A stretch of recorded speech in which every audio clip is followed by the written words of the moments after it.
and they're off. Green flag racing. Matt's getting an amazing start. Ultimate Case actually catching speed, napping. Matt getting the jump on his teammate down the inside. Necron losing to Cuckoo on the start. Can he pressure Dino into a mistake? Dino goes too wide and extremely close for P1. And is this going to be Jedlin going down the inside? Oh, there's a bit of contact. Oh, that's a spin. And that's another safety car. Oh my god, this carnage. Jedlin and Kaze are both in the pits. Fennec, Exus, and Diener all coming in as well. It'll be very tight if he still wants to make it to the back of this pack, but in the meantime, we do have everyone out of the pit, so we're probably going to get going on this next lap.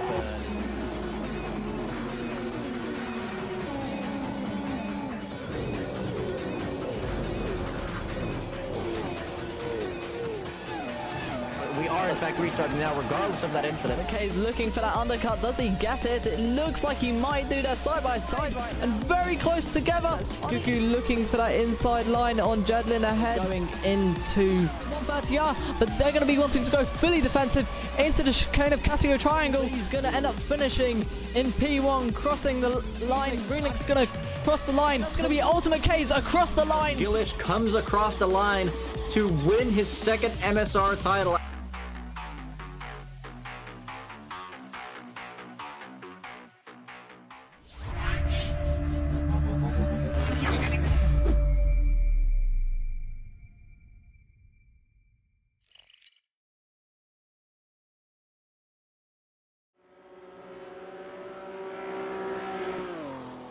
And hello viewers, and welcome to round 1 of the MSR 1999 Stock Car League here at Daytona, and as always joined by WMDR Martin. Delayed greetings. And yeah, so we've got, I think, one of the quickest tracks on the calendar, first out of all of the tracks. Wait, let me guess. They're gonna go full throttle for the whole lap. Oh, I'm not so sure. You know, this bank. Yeah, I mean, it's a very, very long circuit, and I'm hoping that will mean that we'll have a lot closer of racing. I mean, we had quite close racing in pre-season. Some drivers that we saw properly come up to the front of the field who we weren't expecting, especially the likes of Andrew, who is a rookie in the season, not only getting his first points-paying position in his first race, but getting his first win in his first race. So hopefully you can bring that to the table in the points-paying rounds.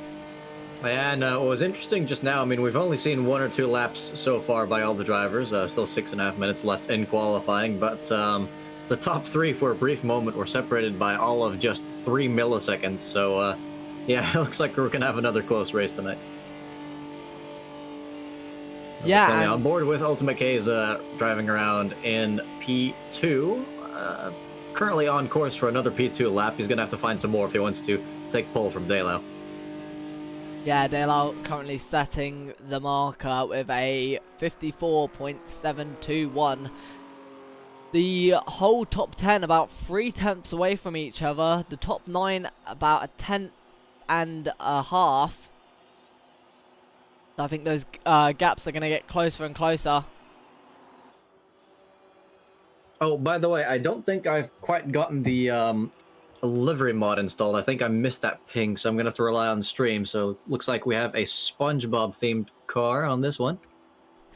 Yeah, some very nice livery. I don't mind if you want to quickly restart again. I mean, it takes like, how long does it take to install? Like. But yeah, but where is it in the Discord? Because I checked pre-race and I did not see the livery mod announcement. If you scroll, it should be in infos. I'm pretty sure infos, league infos.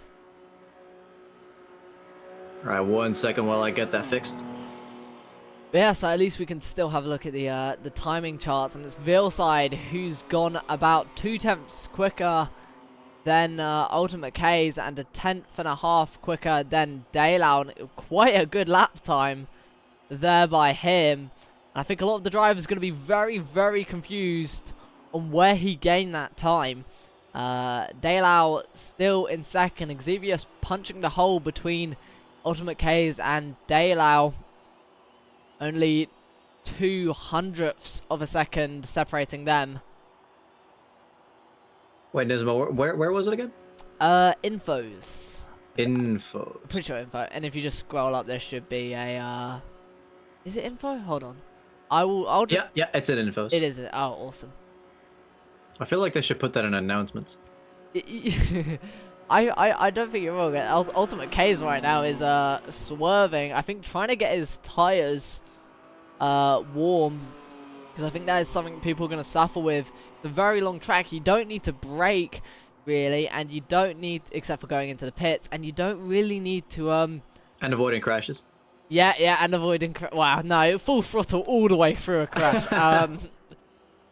That being said, as much as I said this will be closer racing, there will be even more chance of a highly damaging crash occurring, where multiple cars get taken out, and I believe that is what people have indeed voted for. Currently, 100% of you saying that there is indeed going to be a safety car.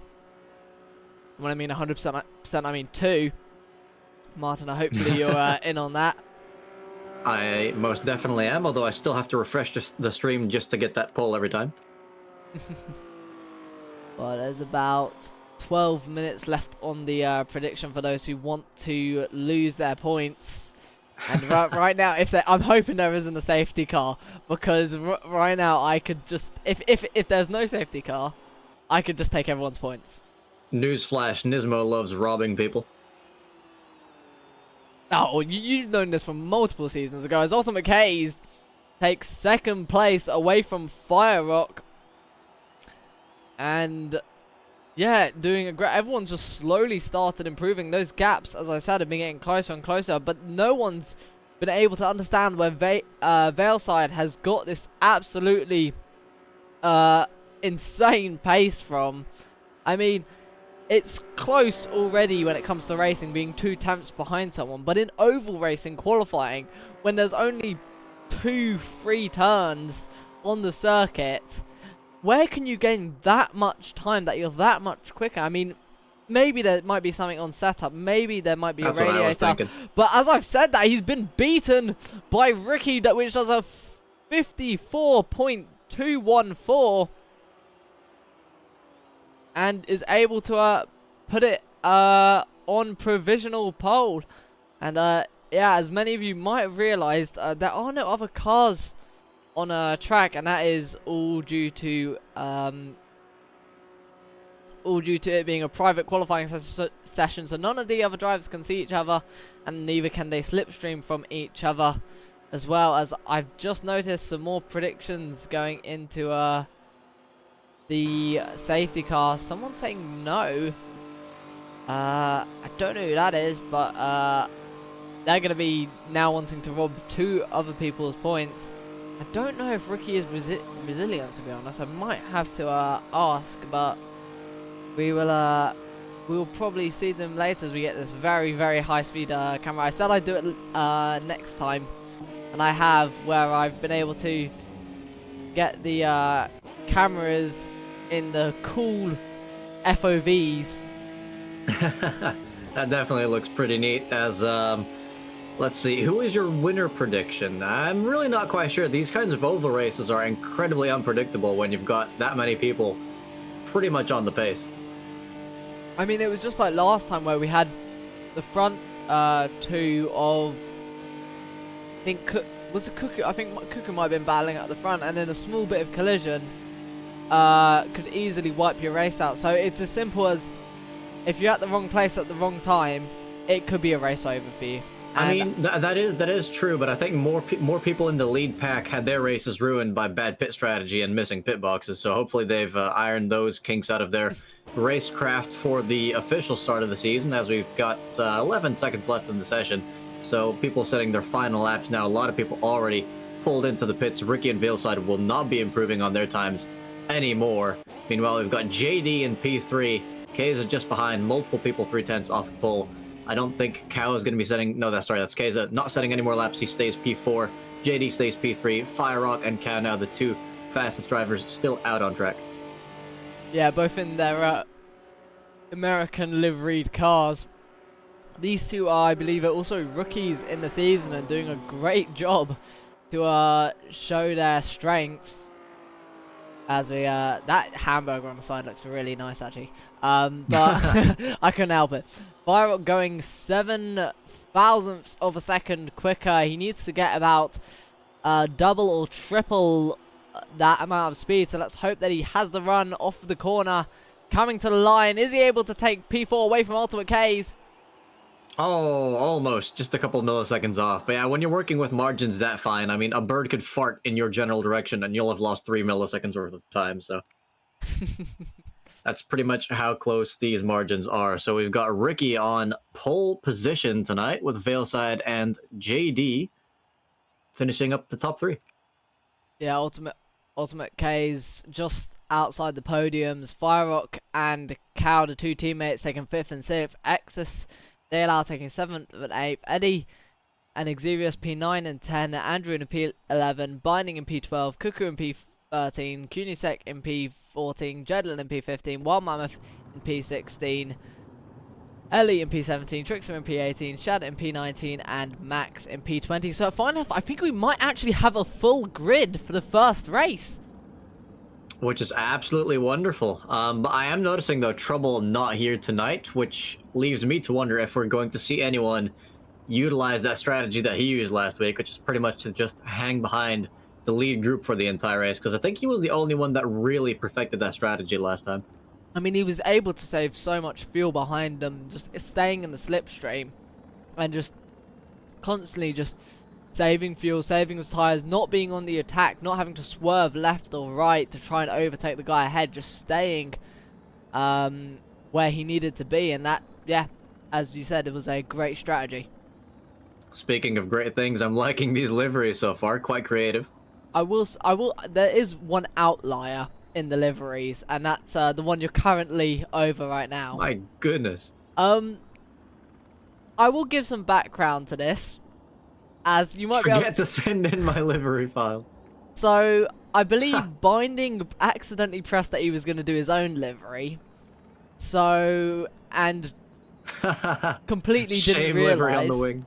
So essentially, the Moisty Boys took some creative liberations and gave them a special one just for them. Absolutely wonderful, as I'm glad to see this car has some shorts on, one of the few decent cars on the grid. And we're almost at the front of the field. Is this actually a custom livery, or is this a normal one? Technically it's custom, but also it is in fact taken from the what's it called, stock liveries. So all it's been is imported into the thing and then put on. As we're about to get the formation lap underway, so no race start just yet. I can find my formation button. There we go. So yeah, while we're waiting for this formation lap to go ahead, let's look at the teams. So in our first team we have Jedlin. I believe, I don't know who's replaced Dramer, but it's Jedlin in the Sentinel Motorsports car. I wonder who his teammate is. I'm sure we'll find out at some point in the race. Then we got Locked In Racing, which are Cal and Firerock, the 2 5th and 6th drivers. Then you have the Ginyu Force, I've messed that up definitely, with Trixer and Max. Then Team and Matt with Xevious and Kunisek. Oh, not with Andrew, hold on. Xevious, where is he? Oh, there we go. He just said. Then you got the Bump Draft Boys, I like that, with Binding and Andrew, the Shame livery. Now, with Binding winning, I think his friends don't stand a good chance tonight. Yeah. Binding driving tonight, because of course, his friends always do extremely well when he's not here. Then we have Gazoo Racing. Looks like Toyota's joined us, and we're about to get underway, though. No, one more lap, one more lap. Oh, there's 2 laps now? Yeah, 2 laps, 2 laps. Okay. Zoo Racing with the Little Gnome 77 and Ricky.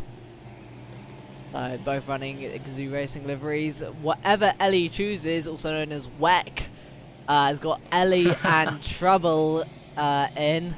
I must say, didn't know they'd actually pick that. Yeah, I'm a fan Wonderful. of the name as well. And another classic name that we've seen before is Peaky Blunders with Cuckoo and Wild Mammoth. These two, both teammates in last season, I believe. Oh, bump proof on the back of that car. That's going to be put to the test tonight. And the Bikini, oh, I like the Bikini Bottom Racing with Ultimate K's and Exus. Two very different liveries for their cars, so got to go to each one for this duo. And our final team, Texas Rangers. That proper sounds like an American team, the Texas Rangers, with Daylau and Veilside. Yeah, so hold on, where is Daylau currently in P8? Not quite as good of a qualifying as last time, I believe, but definitely still in that top group for now. And as long as things don't break up, I think we could see a pretty big fight for the lead for some time. So do prepare for a lot of commentary blabbering and a lot of slipstream racing. Yeah, the drivers are now getting ready to go green flag racing. They're coming round the final corner, and soon they'll be in the go zone. It's going to be Ricky to lead next to Veilside. I kind of wish we could have the infield serve as a joker lap. Yeah, Ricky now in the go zone. When is he going to go? And it's, oh, and that's the wrong button. It's green flag racing. And Ricky getting a great start, but everyone's going to be wanting to get in that slipstream. JD, his teammate, right behind Ricky, using the slipstream, already up in second place. As it looks like everything's clean so far through turn 1, but it's a long corner, so we'll wait and see until the very end. It looks like it's mostly 2 wide and a lot of slipstreaming so far. No 3 wides just yet. As you see how much slipstream some drivers can get here. How much of a run as they all fly past that standing camera. And yeah, Ricky and JD working together to try and push each other. Yeah, get very away early from this bump front drafting pack. here. And we did see this as well in the pre-season race, but when the entire pack of cars is behind you, this might not be enough to pull away. As we can see, more bump drafting cars coming around the outside now, so these two already losing ground to the other guys, oh, and I believe. That's Ultimate K's bringing a... no, not Ultimate K's, that is Veilside bringing a line with Ultimate K's, who's actually gone for the inside, and looks like Ultimate K's is just ahead as they come around this really long corner. I'm trying to look from a distance, but I think they're going 3 wide right now. We're about to see. Yeah, 3 wide! Coming into this next long left-hander. What a camera shot. Daylau back into the action. These two teammates having a little battle. Ultimate K is trying to push Veilside to try and get a quicker line from Daylau on the outside. Yeah, Texas Rangers here trying a bit of a different approach from the other 2 teammates. They tried to box in K's, but K's are now throwing it down the inside, Whoa, making it 3 wide again. Oh, yeah, that could be a little nasty once they go into the next corner. Yeah, that's Eddie on the outside. We haven't seen him in this front 3, but there's a bit of contact, it looks like. But no one up into the barrier. We've once again had a very long shot, so thank you, Martin, for changing the camera there. And you can just see how close all of these drivers are to each other. It's incredibly close racing. That it is, and I do feel a bit sorry for Max because it seems like he's currently the only driver losing touch with this pack of cars. As it's essentially a fight for P1, for all the way from P1 down to P19. They're pretty much all within a second, I believe. I mean, that's what I mentioned about if someone is going to go here, it's going to be quite a big one unless the driver is towards the back. But it looks like everyone has kept it clean. You can see all these different remarkable liveries, all these amazing liveries, just going toe to toe, rear to front to rear. And essentially now what we're watching is a train race. of who I mean, has this, the this, quicker this frame. is essentially a massive ticking time bomb. It's even riskier than last race because I think there were quite a few fewer drivers here last time around. Yeah, all 20 drivers pretty much all fighting for P1 here, except for a couple which seems to be dropping off towards the back. No, it's just Max. Just see how powerful that slipstream is. Oh, there's a bit of contact up the front. Cars going up into the banking. That's at least 3 people in the wall, but I think they've mostly recovered. And in the lead, something has happened there as well. I think the 2 Texas Rangers losing massive amounts of ground there. Not sure if they put each other on the wall, but there could be some damage after that, as Keza now leads with Eddie and Ricky right behind. I think the Texas Rangers were very, very lucky, though, to not go down anymore. And that's someone going into the cones and taking a bunch with them. Many cones were harmed during the making of this video, as Daylau now in P19, not been the best start of his race, while his teammates down in P12. So yeah, their team not having an ideal time either, and we've just lost a driver. I think Max has dropped out of the race. It's very unfortunate there. As we're currently on board with Daylau, still looking really, really close to that fight for the lead, only 1.7 seconds off despite everything that's happened so far. Yeah, I mean, exactly. He's very lucky to still be in this massive train of cars, because as long as he is, he has still got a chance to fight back all the way up into that P1 position. And just like I say that, Eddie taking the lead, but no, and never mind, Ultimate Kaiser taking it back. They're too wide, and it looks like there's a whole gaggle of cars trying to look for space behind it. It's 3 wide behind. I mean, a whole gaggle of cars trying to look for space can describe the entire first 8 laps of this race so far. Yeah, it looks like pretty much the entire lobby goes too wide, and some other drivers starting to drop off slightly now. Fire Rock, a good 2.4 seconds behind the lead, 1 second off of Cuckoo in P18. I mean, who knows? Maybe that we saw that small incident. Maybe there was in fact damage. But as we're actually getting some questions in chat about the damage, do we have it turned up to 100% or is it set to limited? ooh, that is. I'll quickly get back to you on that one. I will quick. It is yeah, full. The damage scale. It is full damage type, but the damage is set to low scaling, so I think people can bump draft a bit better without having to worry about damaging each other. Quite nice indeed, as it looks like Keza and Exus now with the bikini bottom cars currently leading this race in a nice 1-2 formation. The other team duos that were putting on pressure earlier do not seem to be doing so at the moment, but they could still definitely recover, as the entire grid after 9 laps still within 3 seconds of each other. Yeah, I mean, I don't want to jinx things, but if they've stayed this close for this long. I mean, there was a bit of a wobble at one point, but it's been all good racing so far, and I think we could potentially get this race without a safety car. Yeah, I mean, we were a little bit lucky to... Oh! As I don't think a safety car has been called, but if there had been, that would have been the most hilarious commentator's curse of the season. My heart jumped, and I was like, oh god. Thank god there was only 2. But at the same time, I do feel a bit guilty for that collision there. Luckily, I think every piece of contact has forced both drivers up rather than down back into the pack. Well, Eddie's just gone from leading the race a few minutes ago down to P18, so I'm sure he's not going to be too happy about that. Oh, yeah, that's going to be very unfortunate, especially since he might be outside of... Would he be outside of the slipstream? Well, no, he's currently right here, so...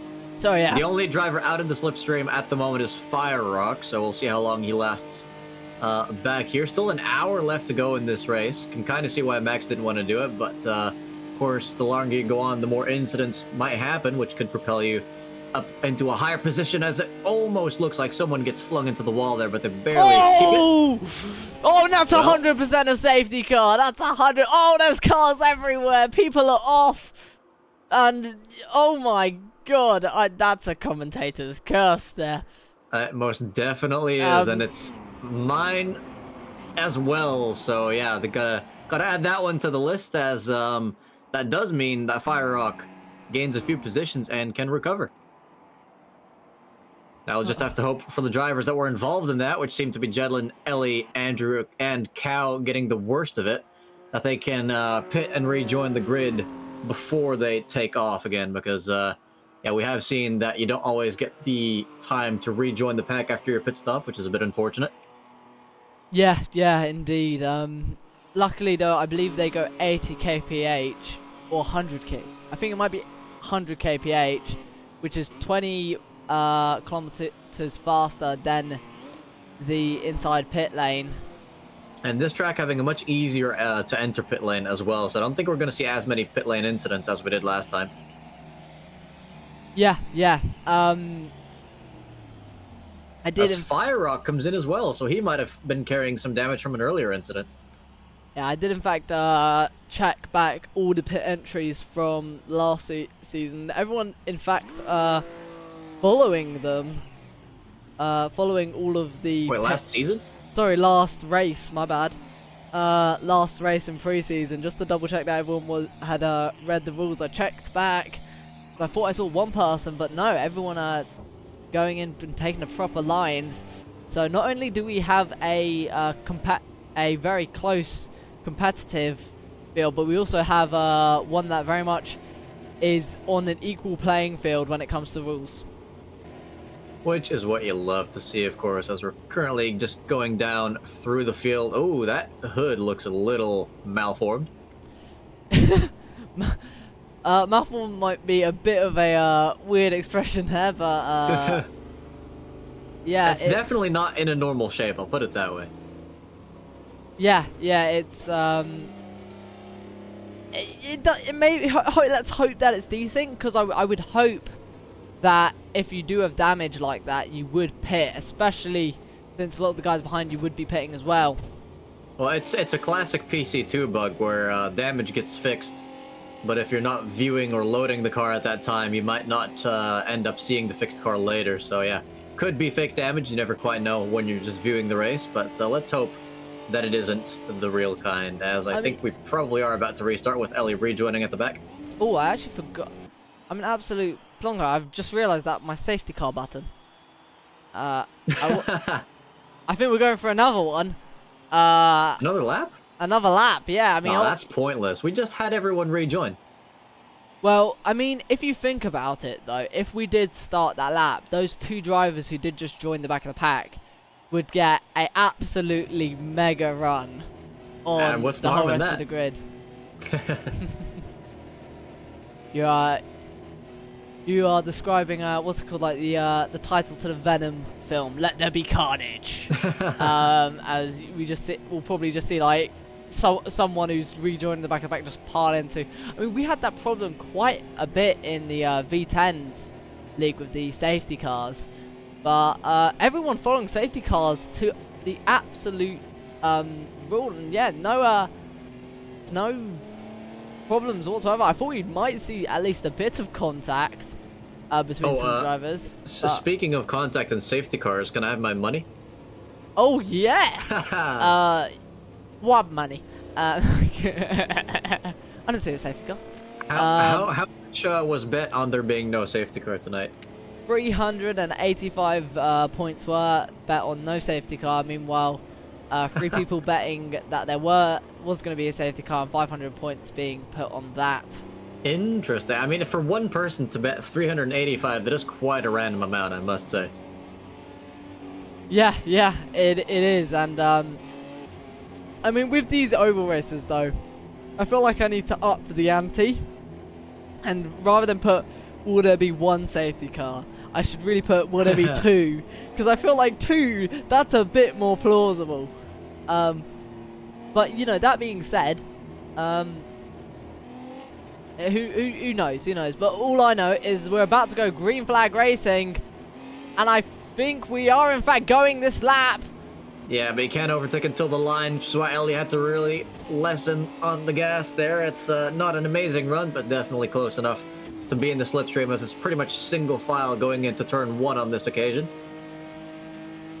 Yeah, Ellie at the back of this pack, but still in the slipstream. And as we saw it last time, where the pack got a bit spread from the safety car, and it looks like we might have seen it again, as I think the pack has once again been split into two, as there's a massive gap there, and that's Shad on the lower line going quite slow. Yeah, they're gonna need a couple of people to bump draft this group back up to the leading pack, because that was an awful start, it seems, for Shad. Down to P16 now, as I quickly switch camera cars back to someone in the leading pack, on board with Veilside now, having to lift off a bit there, as it's quite a busy road in front of him. And that gap between the two groups has only grown, as it's now a good 2 seconds, it seems. Wow. Yeah, I mean, that front pack having more cars, I think more slipstream on top of that, as whoa, that looks like a Veilside almost cutting across the front of a Shad. So that could have ended badly there, but everyone right now just keeping it calm, and you can just see that it's quite a small gap, but for slipstream, that's quite a big gap. Absolutely, as these two teammates still leading the race, so it seems that they might have found themselves in a fairly good rhythm here, as I think the two closest teammates behind are Kunisek and Xevious. Yeah, wait, these are teammates, right? Yeah. All right. The team and Matt. Team and Matt currently occupying spaces 6 and 4 as things stand, but they're going around the outside, so they could get forced a little wide. And just as you say that, Kunisek being forced wide. I'm sorry, Martin, that goes onto the count as well. Does it though? Because I feel like it happened as I was saying it, like I was describing what was happening, rather than it being a prediction. I'll let the viewers discuss that, see if it was. But still though, not joining that rear pack and still able to just cling on. Why is this so zoomed in? There we go. As we're on board with Trixer now, a good 2.7 seconds ahead of the car behind. There's another safety car. There's been an incident at the back of the pack. See, this is why I need to put two. Is there going to be two safety cars rather than one?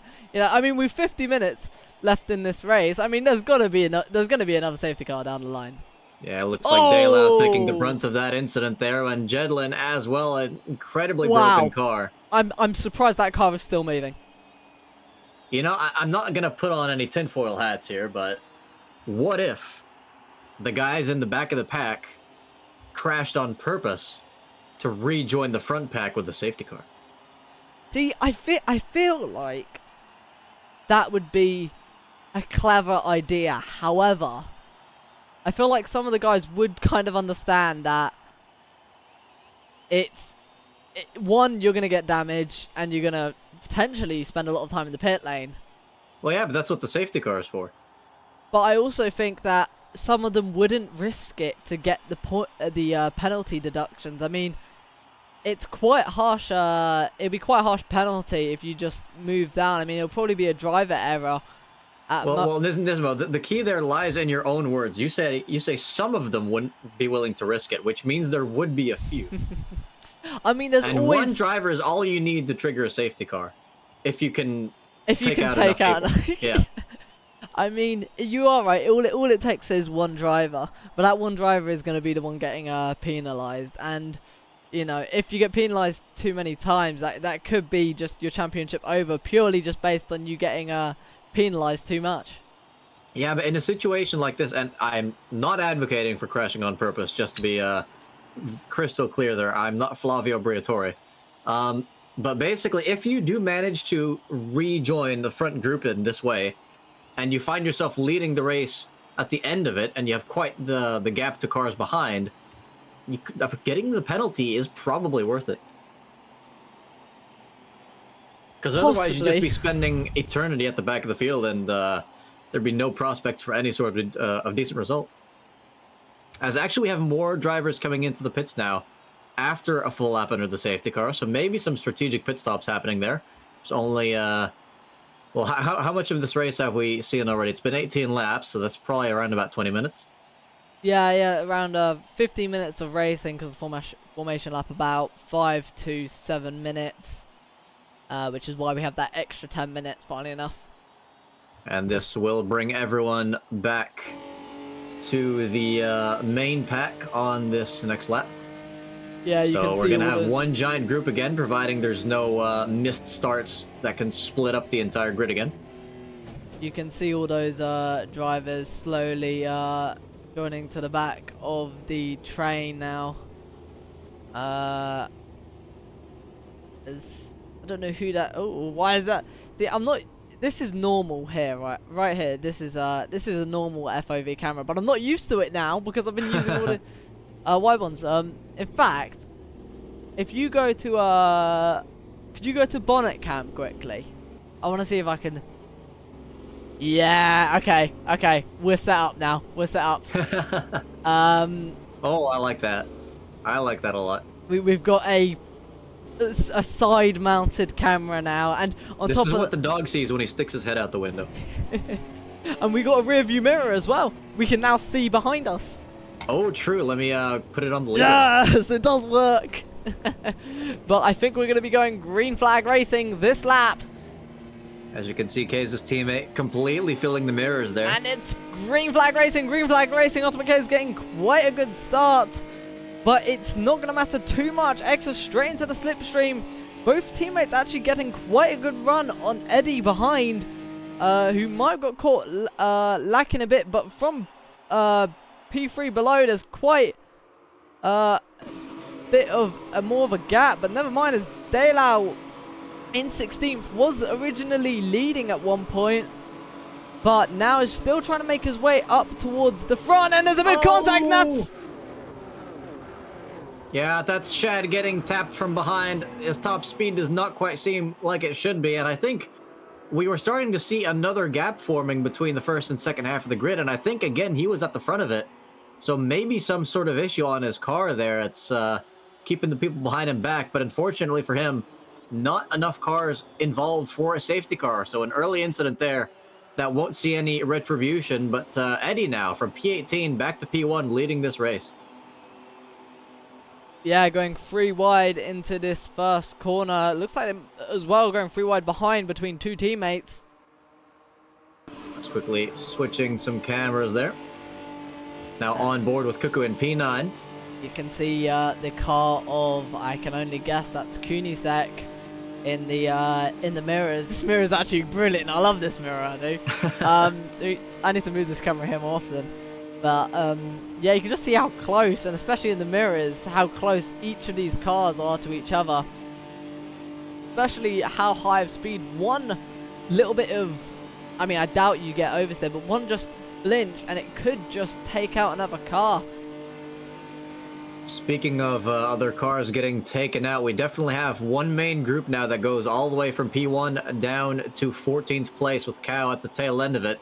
Then a much smaller group starting with Ellie and then Shad on his own behind. So those guys will definitely be hoping for another early safety car before they could get lapped or if any other incidents happen. But yeah, the fight for the lead now down to just 14 drivers. I think Shad very, very unlucky. I mean, there might be something wrong with his car, but to get tapped like that is very, very unfortunate. That wasn't his fault at all. Yeah, definitely did not seem like a very usual incident, to say the least, as a lot of cars going wide here, almost brushing the wall. And, I mean, in oval racing, generally, if you hit the outside wall, it's quite detrimental. Oh! Okay. Too much. What's happening here? What's happening? Has everyone survived? No, there's people off in the infield, I think. Wait, is that people pitting? What's happening there? Someone's going backwards. Oh! That's JD! JD, no! So, yeah, JD getting completely spun out there, right in front of the pit lane, fortunately. But, and safety car has been called, so he's very lucky. Safety. Oh, God. So, okay, so I need to put 3 safety cars then for the next one. I mean, I wasn't expecting this. I mean, I thought if it was going to happen, it would happen at the start when people go too wide. Not now, you know. This is... Well, I think you can add that one to the curse list, by the way, because I was literally just saying that being sent into the wall would typically be very detrimental. And then they proved to me that it is indeed quite detrimental. But I've seen a lot of drivers go into the wall and actually pretty much get away with it, not losing too much speed. So, Yeah, not happening on this occasion, though. I think the angle of attack was just a bit too aggressive there. I mean, I do have to mention, normally we say a commentator's curse, and we have to give it about 10 to a minute of time before it actually happens. You're getting these on the spot. You're saying them, and they're happening. They are happening by your command, quite literally. So, you know, if there's any driver here you don't particularly like, I'll tell Martin to say their name, and we'll see them spinning off. But no, of course not. We wish no drivers harm. Publicly, at least. As it seems like JD the only one to have been in the pit so far, but now that they're coming around again for another lap, we do have more people going into the pit lane. Again, cars that don't seem very damaged. So some people potentially going for a strategy call again, but a lot of the drivers leading this pack are not doing so. So maybe the optimal pit stop time not quite there yet. I mean, I have to say, we've seen Firerock, I think, enter the pits now 3 times. Quite possibly, and I've never seen damage on his car. Yeah, and he's been in there so many times, and I think he's taken the advantage of there being an unlimited amount of supply of tires. And since he's in the back of the pack, he's just going, okay, well, no one's gonna overtake me if I pit. I just get a new pair of tires, and then I can last longer in the long run. I mean, it probably could work, but if you're one of the front drivers, though, I'm not sure what would be more enticing. Just keeping that slightly safer track position, or going all the way to the back of the field just to get some slightly fresher tires. Because, I mean, of course, tires are important, but this is not a very tire-intensive track, as I don't think there really will be many at all this season. But yeah, I'd much rather go through just a couple of drivers than a whole 19 car pack for sure. Yeah. I mean, yeah, it's there is one track I would say actually that is a bit tire sensitive, and that is the if I can find it, the Jacarapabwa. I've definitely botched that. The Jacarapabwa, Rapabwa. You should put that into Google Translate and have it say it on stream. I'm going to keep that in mind later, actually. For the interviews, I'll keep that. But I do wonder if we're going to be going racing this lap, as I think whoever's joining... No, we are not. No, it's oh my god, I keep on forgetting the safety car thing. I was about to press the green flag thing, just to realise that the safety car thing isn't even up. I think we need a red flag for Nismo's brain, everyone. Yeah. As Dayloud now does rejoin the back of the pack, so no unfortunate situations there. Yeah, this is quite a different race from last time, though. That pre-season race, everyone was quite well behaved, and now it's back to business as usual for an oval race. As my Windows decides to pop up randomly. Yeah, and I mean, you still got the top 19 close to each other. That being said, have had a bunch of safety cars, and we are currently in a safety car. But I think altogether, it's going to be some very enjoyable racing tonight, if not already been enjoyable. Yeah, and I'm definitely a little bit surprised to see guys like Andrew and Cal way at the back of the pack here, because these guys were definitely among the more competitive drivers in the preseason race, as you can get a very good view of how these cars are angled on this track.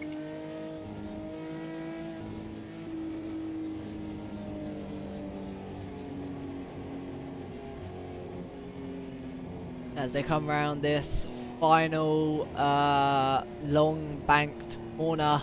Some very aggressive steering inputs. Is this guy on a controller? I don't think so. Controller would be a lot. I mean, we've seen Eddie. I mean, we can cut to Eddie. Well, we'll cut to Eddie in a second, as we're about to start the race yet again with SpongeBob in the lead, followed by his best friend Patrick. Yeah, and then the Veritas Croatia Full of Life livery team and Matt behind. And it's going to be Ultimate K's, and it's green flag racing. Ultimate K's getting the jump again. Exodus once again staying in the slipstream. And Xavius just behind. So right now an MSR 1-2-3.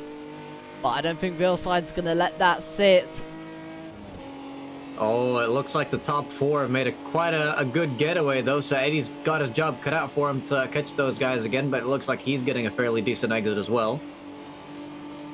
As the pack starts to get into 3 wide mode already on the first available straight.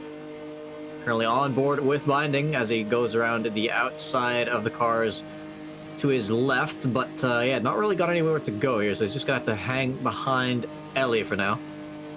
And I'm going to move the camera so that our viewers can see a bit better on what they're seeing. And no walls have been harmed in the making of this restart so far, as we're now on board with Daylau, just 2.1 seconds off the lead. Still all to play for with these safety cars, although it must be said, in the final few minutes of the race, is it still 5 minutes that there can no longer be a safety car, or has that been extended? I believe it is still 5 minutes left in the race. But Alright, so yeah, definitely safety cars can still be called in the next 30 minutes pretty much, as the entire grid now within 1.8 seconds as... Oh, that's one of the SpongeBob cars off. That's Exus! And Veilside still sliding, so yeah, that's a lot of speed to lose control with, and I think Exus has managed to keep it out of the wall. Veilside's car has been looking pretty beat up all race, so I'm not sure if he's hit anything aside from Exus. It looks like yeah, for one of the lead cars to be out like that quickly is worrying for sure. Oh yeah, Exevius as well. Exevius was behind Exus, so I wonder if there's an incident happened there. It looks like 3 cars are off, but no safety car being called yet, and they're all still racing, so that's very unfortunate for the for Exus and Exevius, who were in 2nd and 3rd place. Oh, it's extra painful because if you look at the minimap right now, the 2 drivers at the back, being Veilside and Exus, are now pitting, not under safety car conditions, so they will absolutely be getting lapped, and I'm not sure if a safety car will let them unlap themselves. I think a safety car should, as long as maybe you don't pit. Oh, they're 4 wide in the corner. Oh, and that's, I think, Ricky. Yeah, Ricky. No, it was Ricky on a slow inside line there. Yeah, so Ricky starting this race way in the front is now looking at the pack from the other end of it, but definitely still within slipstream range, so nothing too worrisome there. Oh! Oh, this is a massive there's carnage! I feel like I'm rewatching Cars at the start. Wow! And I wonder who the chick hicks of that was. Yeah, I think that couldn't have been a better camera view for the incident, as you can add another curse to the list, because I said nothing too worrisome there, and then the big one happened. Actually, you could even add 2 curses to that, because I said nothing too worrisome, kind of as a general statement, and for Ricky, and then Ricky got involved in that as well. That is a real shame there, but I think something that isn't a real shame is the fact, I mean, you can see the smile on Exus's car. He's really happy about this. I would, if I was in Exus's and Exevius and whoever, I think someone else was involved as well. Veilside, yeah. Veilside. If I was in their position right now, I'd be like, thank you so much, because you've just massively helped them move up back to essentially the lead pack. As we see. Yeah, I think we're going to be seeing quite a few people in the pit lane after that one. As we all get a box.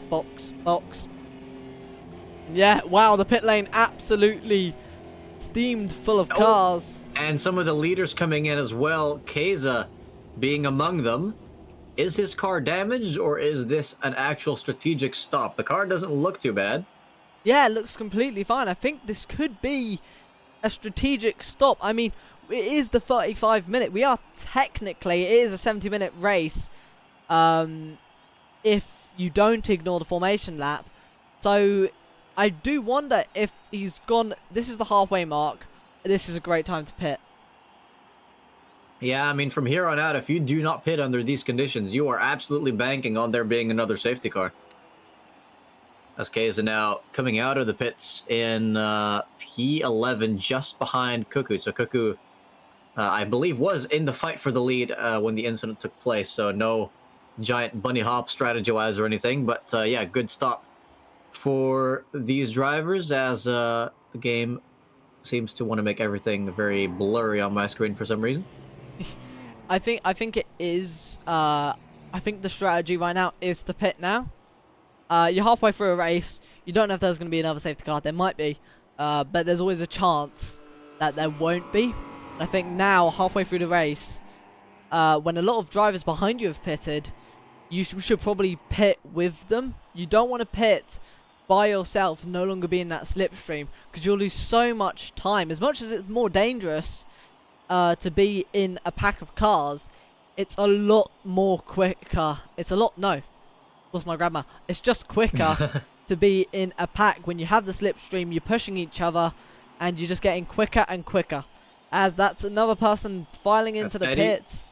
Eddie coming in from P2.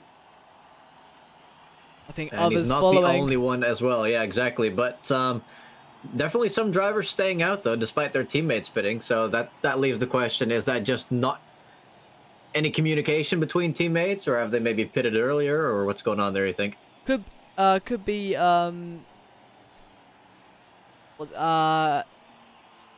And the lapped cars have now unlapped themselves as well, so they are going to be most chuffed with that safety car. yeah, indeed.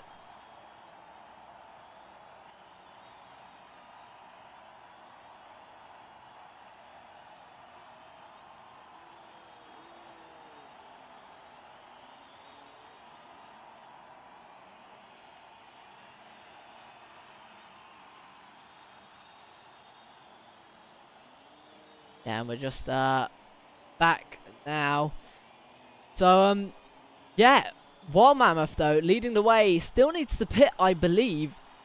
But Daylau has made his way all the way back. He was at the back of the pack, in fact in the second pack at one point, and essentially has now made it to the front. He has pitted a couple laps ago, but the question does remain, does he still need to pit? Yeah, because we have no way of knowing what exactly these guys are getting up to in the pit lane. So it could just be damage repair or fresh tires, fresh fuel. Who knows?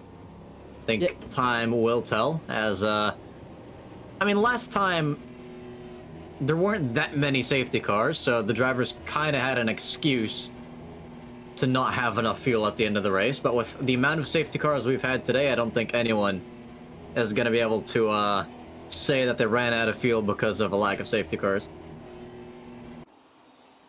As we've had plenty of opportunities to go into the pits, and Daylau there missing his hood. Is that the same on your screen? Yeah, that is. And are we going for another lap? No, we're not. That is Green Flag Racing.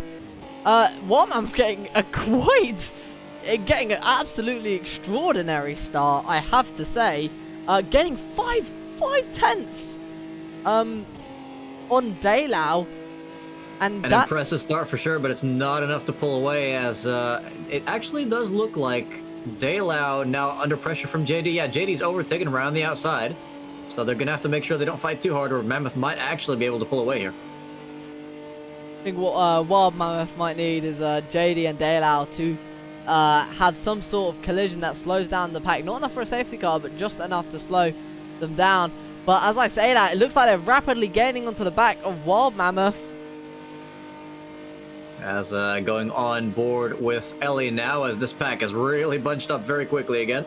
Yeah, this feels like lap one where everyone was so incredibly close. No two packs, just one. That was a really weird way to phrase that. But yeah, incredibly close between all the drivers. Yeah, 2-pack not being one of them. Still 3 wide throughout the entire corner, though. Very, very steady steering here. And for any of the pad drivers in this race, it must be quite difficult. Because it's just, you have to keep a consistent angle. Although this game is a bit easier to do that with than PC2 for sure. But yeah, 2 groups once again starting to form here, as this pack is just punching up even more. This is very dangerous. Ultimate K's right now in unknown territory. He's surrounded by everyone. He was normally towards the front of this large group, but now is in the middle of it due to a strategy call, and is hoping to find his way up. And yeah, just everyone incredibly close. And look at how fast Trickster is gaining on this group as well. Oh! Inevitable. 2 cars off. And that's a massive whack into the barriers there for Andrew. So he's not going to be chuffed with that one. And Cuckoo's lost a lot of time as well. No safety car called, though. The fight for the lead continues on. Yeah, hopefully that isn't too damage-inducing. Well, for Andrew, it most definitely is. And it looks like, has Daylau got his hood back? Wait. Has he? No, he doesn't. Oh, he okay. I think I was looking at a different... Yeah. I think... yeah, sorry. We must have mixed the cars. I think I mixed up He JD. might get it back at some point knowing this game, but who knows. That is some aero balancing right there. As the entire top 17 are now within a singular second of each other. I think we need to do another poll after every safety car at this point. That might be the way to solve the poll issue. Actually, just do a new poll after every single safety car. Will there be another? Someone saying Andrew's still winning P1 in reverse. I mean, he's definitely got a chance. Still 27 minutes left. 17 drivers with an opportunity to cause another safety car. I've seen unlikelier things happen. Everyone checking up a bit going through the corner there. I think some people's tyres might be going off where they actually might have to lift now going through this long corner. And the entire grid pretty much going 2 by 2 into that corner. Very well behaved so far. In Kunisek though, just lying back, going for opportunities when they appear. Also, Andrew hasn't pitted after that crash. That car has to be completely destroyed. Yeah, I mean, I definitely saw damage. He could have got really, really lucky, but that is like an insane amount of luck. Yeah, maybe we'll see if he can say something about that in the interviews later. But currently leading is still Mammoth, so holding on to P1 like an absolute pro, but less than a tenth behind is Cow, who's actually giving him a bit of bump drafting here. Looks like everyone is. I think everyone has gone into a single file line except for Daylau. And a lot of people second line forms behind. around about P5 or 6. People now wanting to make the overtakes. More than halfway through the race. Oh, hold on. There's been another incident. Excess is facing the wrong way. Excess staying up towards the top, though. Just not coming down on anyone. No safety car. Which must be very, very upsetting. Still definitely a lot of chance of it happening. Still 13 drivers within a second of the leader.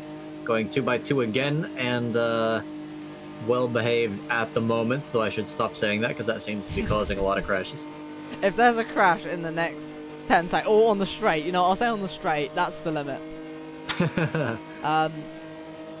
Just can't blame you for every now Shad just looking all over the place to see if he can get by somehow, but it's just too busy ahead as he darts down to the inside now. Good move, but he's almost cut off there by who is that? Is that Eddie? I believe that's Eddie. Yes.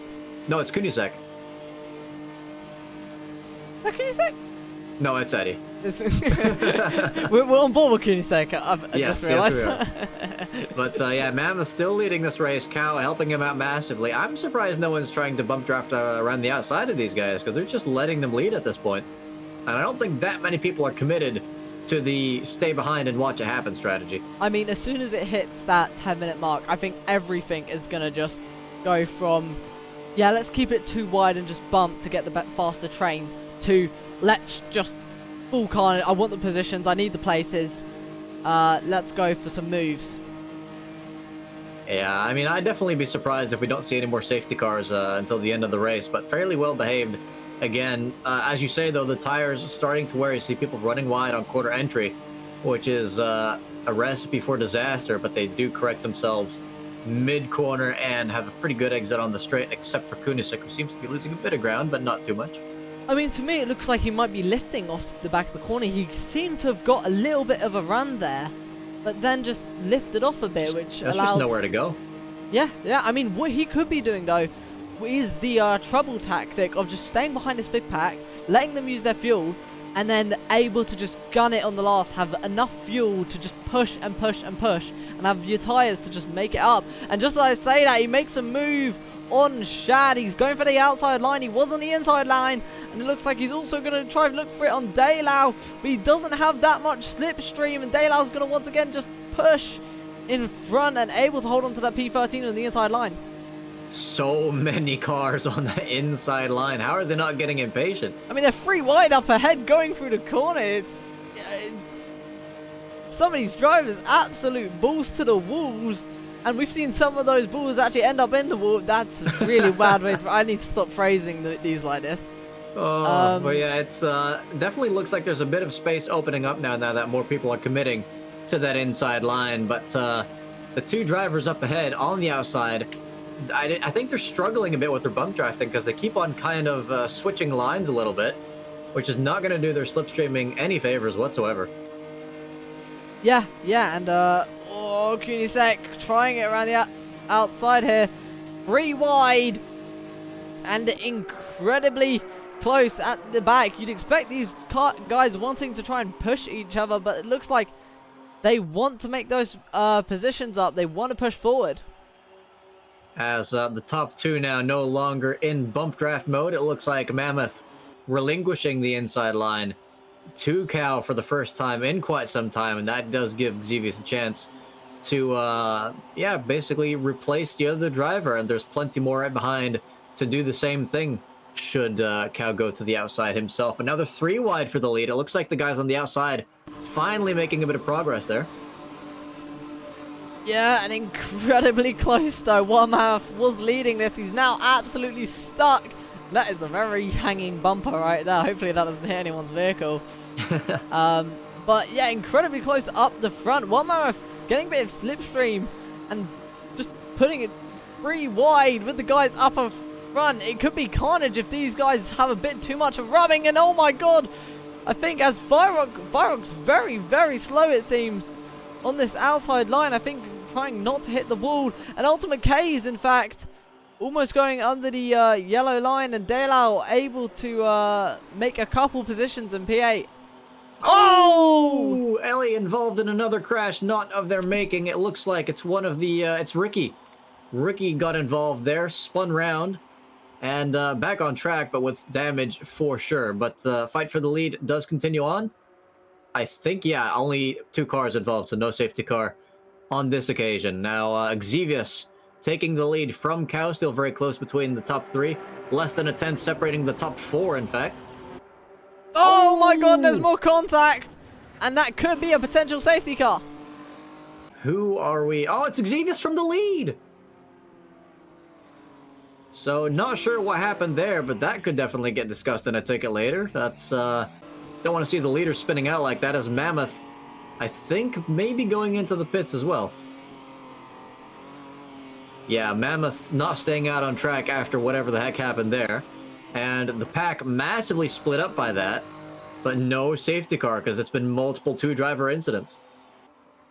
Yeah. That basically shrinks the gap, shrinks the group for the lead, now down to 10 drivers. Yeah, and these 10 drivers are going to race just as hard, though. They might not have as many people around them. That would probably be to their delight. But they're going to be still wanting to push up. You can see they're once again going 3 wide. Nothing is going to deter them from going side by side. They're going 3 by 3, it seems, and just trying to gain those positions with 20 minutes left on the clock. It's quite remarkable because I feel like most of the incidents are happening in spaces where you really wouldn't expect them. I feel like the more tough corners don't seem to be the ones causing the most incidents. Yeah. Because I've seen a lot of people get taken out just before going into a corner, essentially still on a straight. I mean, it's all about trying to trust every driver around you, and if that one driver just doesn't see you in their mirror or using the radar, it will just cause carnage between all of the drivers. Everyone has got to try and have that little bit of trust between each other to try and just go side by side without properly door banging. As Exus and Andrew seem to have rediscovered each other on track and are bump drafting. 18 minutes left to go. Maybe they're going to catch Cuckoo if there's no safety car, but it's definitely going to be a tough ask for the duo, as still 10 cars fighting it out for P1. Are there any teammates here, or is it all just people from separate teams? Let's take a look.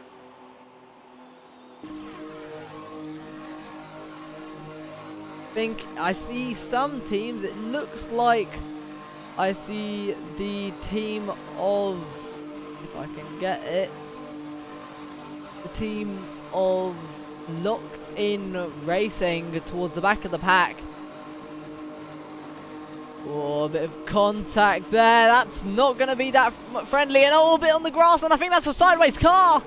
Yeah, we got some accidental censorship there. Sorry for that camera angle, guys, as Fire Rock and Eddie very much off the track there. Jedlin. Oh, that's a bad rejoin. Yeah, that was quite the bad rejoin. I think that's Ellie spinning out of control there. A lot of cars off the track. Could be a safety car. What's going to happen here? Looks like still green flag racing to me. But yeah, that rejoin was absolutely horrific. That would have been absolute death. It was about as horrific as these camera angles, because I keep on trying to go to an out-of-car shot, and then the entire incident is not seen.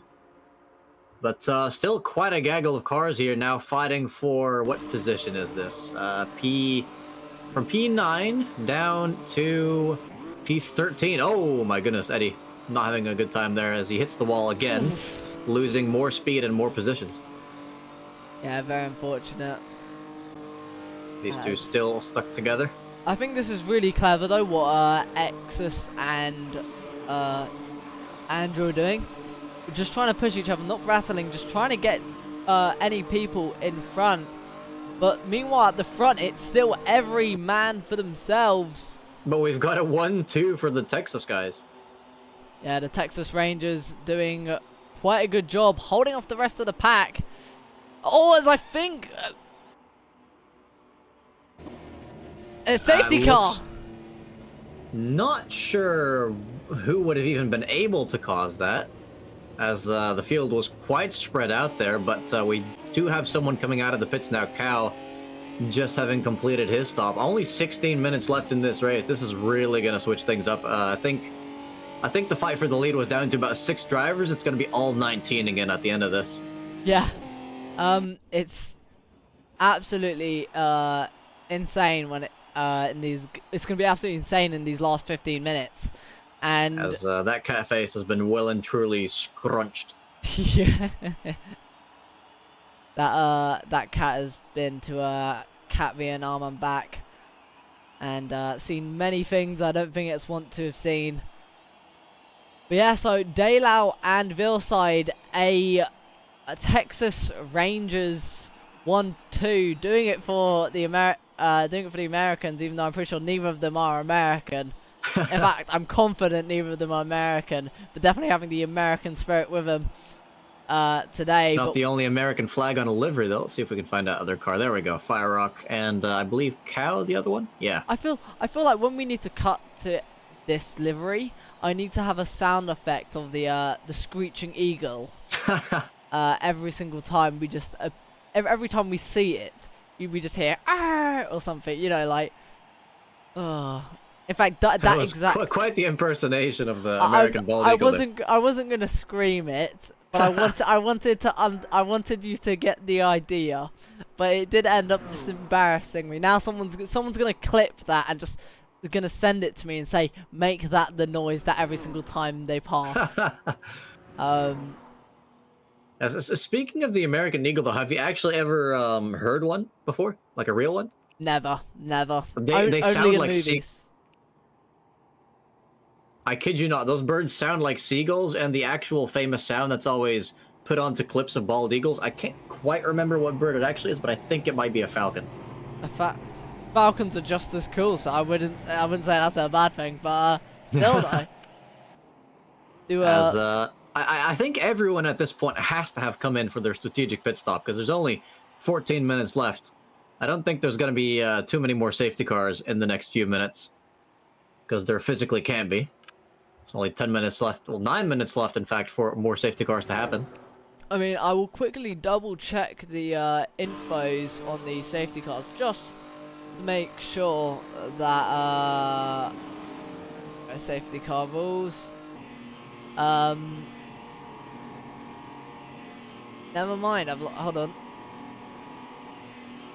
Nismo's been banned live during the race. I have? What? Just trying to find... Are we going? I think we are going, looks like yeah. it. Oh boy, that's slightly early, which means the likes of Xevious... Oh, actually, he's got a massive run. Look at this run. Oh, let's go, as Mammoth being the slower one there. Oh, he might not even be in the slipstream after that. That could be painful, but in the meantime, Daylau and Veilside still leading this race with a tremendous start from the duo. Yeah, the two teammates getting a mega start. And in fact, it looks like they're going to try and make some moves for each other. No team orders here. Or maybe they're just trying to block off the runners behind. It looks like Binding going for the high line and making it almost 3 wide. Kunisek as well in this. And JD as well in second place right now. Looking for that first place position. Yeah, the top group now consisting of a good 5 drivers or so. And the rest about another quarter of a second behind. So this could definitely turn into an even bigger fight yet again. But for now, these are the 5 drivers fighting for the lead. It's Veilside, JD, Daylau, Kunisek, and Binding with just 12 minutes left on the clock. Yeah, something that is quite dangerous for JD is the fact that he's stuck in a Texas Ranger sandwich. Well, more like a JD sandwich, because he's smushed between the 2 Texas Rangers. And in fact, it looks like he's being boxed in there and won't be able to go look for any outside lines. I don't think he'd want to. I think the safest thing to do here is just continue bump drafting the guy in front and stay on the inside line. That's what we've seen a lot of people go for so far. And, oh, as that looks like another massive crash. Oh, that's got to be a safety car. Oh, my God. What in... As that's multiple flips there for Kunisek out of the fight for the lead. That is most definitely going to be another safety car. Yeah, indeed, car slowing. How many safety cars have we had? I genuinely don't know at this point. Well, I do know that if we had done my safety car poll suggestion, that I would be a millionaire right now. One reason I didn't do it, but I know for next race that I think I'll make it 4 safety cars. But is there going to be 4 safety cars? I guarantee there's going to be some people who say yes. We should definitely do a new poll after every safety car. Well, that basically... And Nismo, the best part of that plan is the drivers can also vote because they will be under a safety car. Yeah, but then the tinfoil hats... Oh. Wait, isn't that texting and driving at the same time? I'm not sure that's good. They can use voice-activated commands. Oh, we're down to 18 drivers. We've just lost someone. Not sure who, though.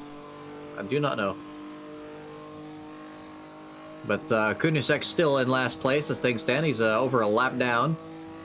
Not looking too good. I don't see an ultimate Kaiser, do you? Oh, no I don't. That's Kaiser out of the race. Very, very unfortunate there.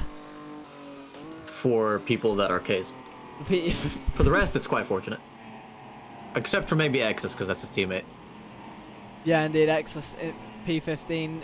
Ultimate Kaiser was fighting for that top spot, just unable to, maybe having to retire. As we're seeing a bit of weaving here, so maybe not quite another restart on this lap. We could be going around for another before restarting the race. I think we are going around for another. Wait, and hold on. How has Kunisek... Okay, I think the game's glitching out here because, like, not even a minute ago it told me he was over a minute behind, and now he's 3 seconds behind. I mean, he could just join the back of the pack. I mean, everyone's going quite slow here, so I wouldn't... Well, yeah, but if he's a minute behind, then he's a lap down, and I don't think he's unlapped anyone. I think the game was just messing up with the gap there. I mean, a lap is about 2 minutes long. Is it? Yeah.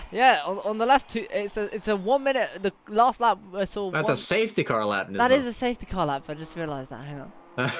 Yeah, that's. It's about twice as slow as a normal lap. We can check fastest laps, can't we? I'm pretty sure that the lap times are in the 50-second range, but we can take a look at the timings. Yeah, exactly on 50-second range. Everyone getting 53. Edlin have a 10-second penalty. That's going to be very unfortunate. That is definitely a speeding in the pit lane. penalty there. He's been a very naughty boy. And a 10-second penalty in this close of a group, that's going to be absolutely detrimental, especially when a safety car has been called out with 8 minutes left on the board. Yeah, he's going to have to hope for an absolutely gargantuan big one with less than 5 minutes left on the clock, because I don't think anything else could save you from that 10-second penalty there. I'm going to quote you on that later. I'm going to pray for a gargantuan big one. That sounds like a new item on the McDonald's menu. As Ultimate K's internet died. No! That is really unfortunate. Yeah, that's definitely a massive pain in the rear for K's. Thankfully not Steam going down, though, or we would have had a premature end to the race for everyone. As we're about to get started again, Veilside leading the pack.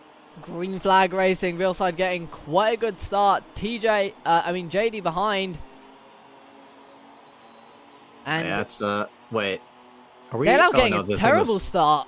Already dropping about 2 positions. I thought wasn't Daylau in P2? No, Daylau was in P3. The sandwich was still intact during the safety car. Well, yeah, Daylau getting quite a horrible start there. And if it's about to get even worse. But no, it's still getting worse. Is that a safety car though? Doesn't seem like one's been called, but the man's just gone down from P3 to P18, so I'm sure he's not going to be smiling either way. But, more contact there up in front. More safety cars could definitely happen, but this has absolutely changed the face of the battle for the lead because the top 2 have broken away. That's JD versus Veilside for the win now. If there are no more safety cars in the next 2 minutes, these guys will pretty much be alone in their fight for the lead, unless these guys can bump draft their way back to the top 2, but they're bump drafting themselves as well, so it seems a little bit unlikely. So, in fact, K's is letting me know that after the 10-minute mark, in fact, there are no more safety cars. So I think possibly, and not to put, normally you're the one putting tinfoil hats on, but maybe Daylau thought, I'm going to defend really hard, make sure that no one can pass my teammate, and just like I say that, Veilside, Daylau's teammate, moving up into P1. And, yeah, as I said, Daylau trying to be the best rear gunner, but that not, in fact, working to his advantage. As we see some more shenanigans going down in the lower pack. But, yeah, let's quickly take another look at these guys. They're still bump drafting each other, even if they've switched positions. And with just 5 minutes left to go, I do not think they can close that 2-second gap anymore. I think the fight for the lead is well and truly down between Veilside and JD, who are actually not bump drafting in the corner, so maybe just leaving it for the straights, as these 2 teammates here doing their best to get closer. I mean, if they keep fighting, you can see that side by side, they're not properly in the slipstream. As I said that, they're going to the slipstream. But if they're not careful, this big gaggle of cars that are all slipstream and all pushing each other, they could still get into those top positions. Yeah, but just look at all the squabbling going on here. I mean, they haven't cut the top 2 by a singular tenth, it seems, in the last few laps. As Binding now, has the man forgotten to pit under the last safety car for fuel? Oh no! Absolutely shameful. But yeah, top 2 still out there keeping it clean. 4.5 minutes left to go. Let's show you what it's like to do bump drafting in this game. Yeah, you can see Veilside properly hanging onto the back of the JD here. Oh, Nisma, you need to zoom in the camera. It's too zoomed out. Sorry, my bad. Now, this is a really muddy car, actually. Oh, wow. Oh, God. I think we're too good. This is what winning looks like, kids. As, yeah, the gap's increased to 2.5 seconds now, so unless they massively screw up, these guys are definitely forecast for P1 and P2, as the rest continues to fight it out for P3. This fight for the final podium position extends all the way down to P13, so 10 cars could still finish this race on the podium that are not Veilside and JD. Something that I've got to mention is Cow and Firerock. They've had such different strategies over this entire race, but in these last couple minutes, they've been once again back to each other, but they're not P5 or 6. They're battling for P 4, 5, and well 3. Wait, did Trickster just drive through the pit lane without actually stopping? Can you get a drive-through? I don't know. Well, that's definitely a strange development here at the end of this race, as a lot of cars at the back of the pack looking very, very broken indeed. Jedlin and Eddie among them. The two teammates not having the best of nights today. But yeah, now 3 minutes left to go. Veilside still looking at the back of JD's car. I know we've got some JD fans in the chat, so get hyped, because this could be JD's first win, if I'm not mistaken. Yeah, you're. I mean, he could have. I know that he's an old timer in the fact that I'm pretty sure he's been with us in a season that even I wasn't here for. So he could have won, but I don't think. Ultimate K is saying his first potential win. So I think all the JD fans are going to be rooting. This is like Lando Norris versus Max Verstappen at the end. Ooh, as Cuckoo's trying to make it 3 wide around the outside, is this going to pay off, or is this going to end in tears? Let's find out, as it looks like, just scrubbing off too much speed to really go for an overtake there, but still keeping it side by side with Ellie, so maybe one move on the cards. Yeah, getting around the outside, and there's Wildman in the identical taxi. Ultimate yeah, but he's boxed in. You can't really go anywhere. He's trying to look at the middle, but he's having to hit the brakes a little bit. As hold on, the top two now going side by side for the lead.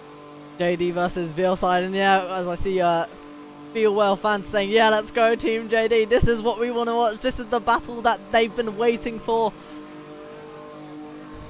Yeah, let's do a bumper cam here. It's the closest that we've got to a camera car for the fight for the lead. I can 1 zoom minute, in as 45 seconds left. Oh yeah, you can zoom in. I can zoom in for us. Oh god, this is amazing. I can't. Hold on. I think I can move the camera as well. There we go. we got a proper camera here. Imagine if Ricky all of a sudden gets taken out. That would be the worst thing. But yeah, they're actually getting closer now. The top two losing time with all the side-by-side action. The guys fighting for P3 now doing a lot of bump drafting. The gap is down to 2 seconds again. But still, only 1 minute remaining in this race. So I don't think, even with all the side-by-side, that they're going to lose out on... Oh, no! Oh my god! Oh! You can add that curse to the list. Oh, I feel bad for that. As the top two still having a very, very peaceful time. That was that was one of the worst curses I've done. I feel awful. Oh, you've been absolutely on fire today. You know, about 5 in one race. I didn't know that was possible. As we're about to start the final lap, if I'm not mistaken. Yeah, white flag has been waved. The final lap. It's JD leading, and Veilside, the one in the slipstream, at disadvantage. But in the slipstream, so he might be able to use that slipstream and just push. But if JD holds that inside line, Veilside's going to have to go all the way around the outside and try to make a slingshot. It looks like... look at that speed, though. Yeah, massive. Cuckoo's actually now gotten to 1.5 seconds behind these guys, and the fight for P3 is absolutely crazy, but it's 0.000 for the lead, so we're keeping the camera on these two. Nothing separating the two, as JD does have the advantageous inside line, but we've seen that straight line speed from Veilside. Can he keep it around the outside as they go on to the final straight? It's going to be very close across the line. Veilside might have the exit. They're incredibly close. It looks like Veilside might have the run, but JD's got the inside and across the line. Oh, and I think it's Veilside. And for P3, Xevious takes it. Wow. That was a photo finish if I've ever seen one, as pretty much all of the fighting cars, except for this little pack of 3 stooges here, coming across the line. Looks like Eddie might have a run around the outside of Trickster. Incredibly close, side drafting, and can he do it? No, he's got that weight loss, but is it going to be enough? Oh, we didn't quite get to see. Oh, what an ending, I've got to say. I mean, I was expecting... Veilside was very much holding that for most of it, but then JD made the overtake and was able to just hold it for a couple laps. But yeah, honestly, a great side-by-side race between them. And when Realside didn't get as far up as I thought JD might have this. I can still move the camera. Didn't realize that. Might have the advantage, and coming out of the corner, he was ahead, but then Realside able to get the side draft and was just able to. Hold on, but before we mention anything else about that fight at the front, Ellie's been disqualified. Disqualified? Yes. Not quite sure why, but yeah, Ellie not in the final group there because of a disqualification. Well, ooh, that is a what? I think the stewards might have to have a look at that, since we don't trust the Reza stewards that much. But yeah, that is very if that is an actual disqualification, that is extremely bad, and I feel sorry if that does get passed through. But yeah, it's incredibly close finish. One of the closest we've ever had in the league for sure.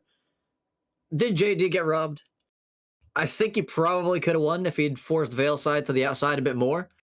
But all in all, it was an extremely fair fight, and you love to see it. So hopefully we'll have another attempt at a win later in the season, because he's definitely shown that he's capable of surviving absolute calamity. Yeah, indeed, as everyone seems to be rolling into the interview. Yeah, it's like half the lobby right there. I think it's only appropriate. I mean, I don't see a Veilside in there. I think it's only appropriate that we bring in the second best, the person who is fighting Veilside, none other than JD himself. Let's bring him in. JD, welcome and congrats on that podium. Absolute photo finish. Tell us what you were thinking in those final few laps.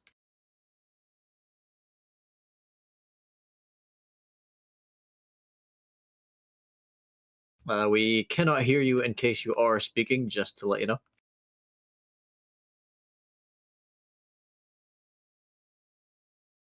Yeah, it seems like we're having some technical difficulties at the moment. Indeed, let's hope. We'll give it a couple more minutes before we might get someone else in. Well, we can bring in someone else and see if JD speaks up at any point during that time. That's a good point. Who else is just while we wait? Who else is there? We've got Andrew, Binding, Cow, Cuckoo, Firerock, and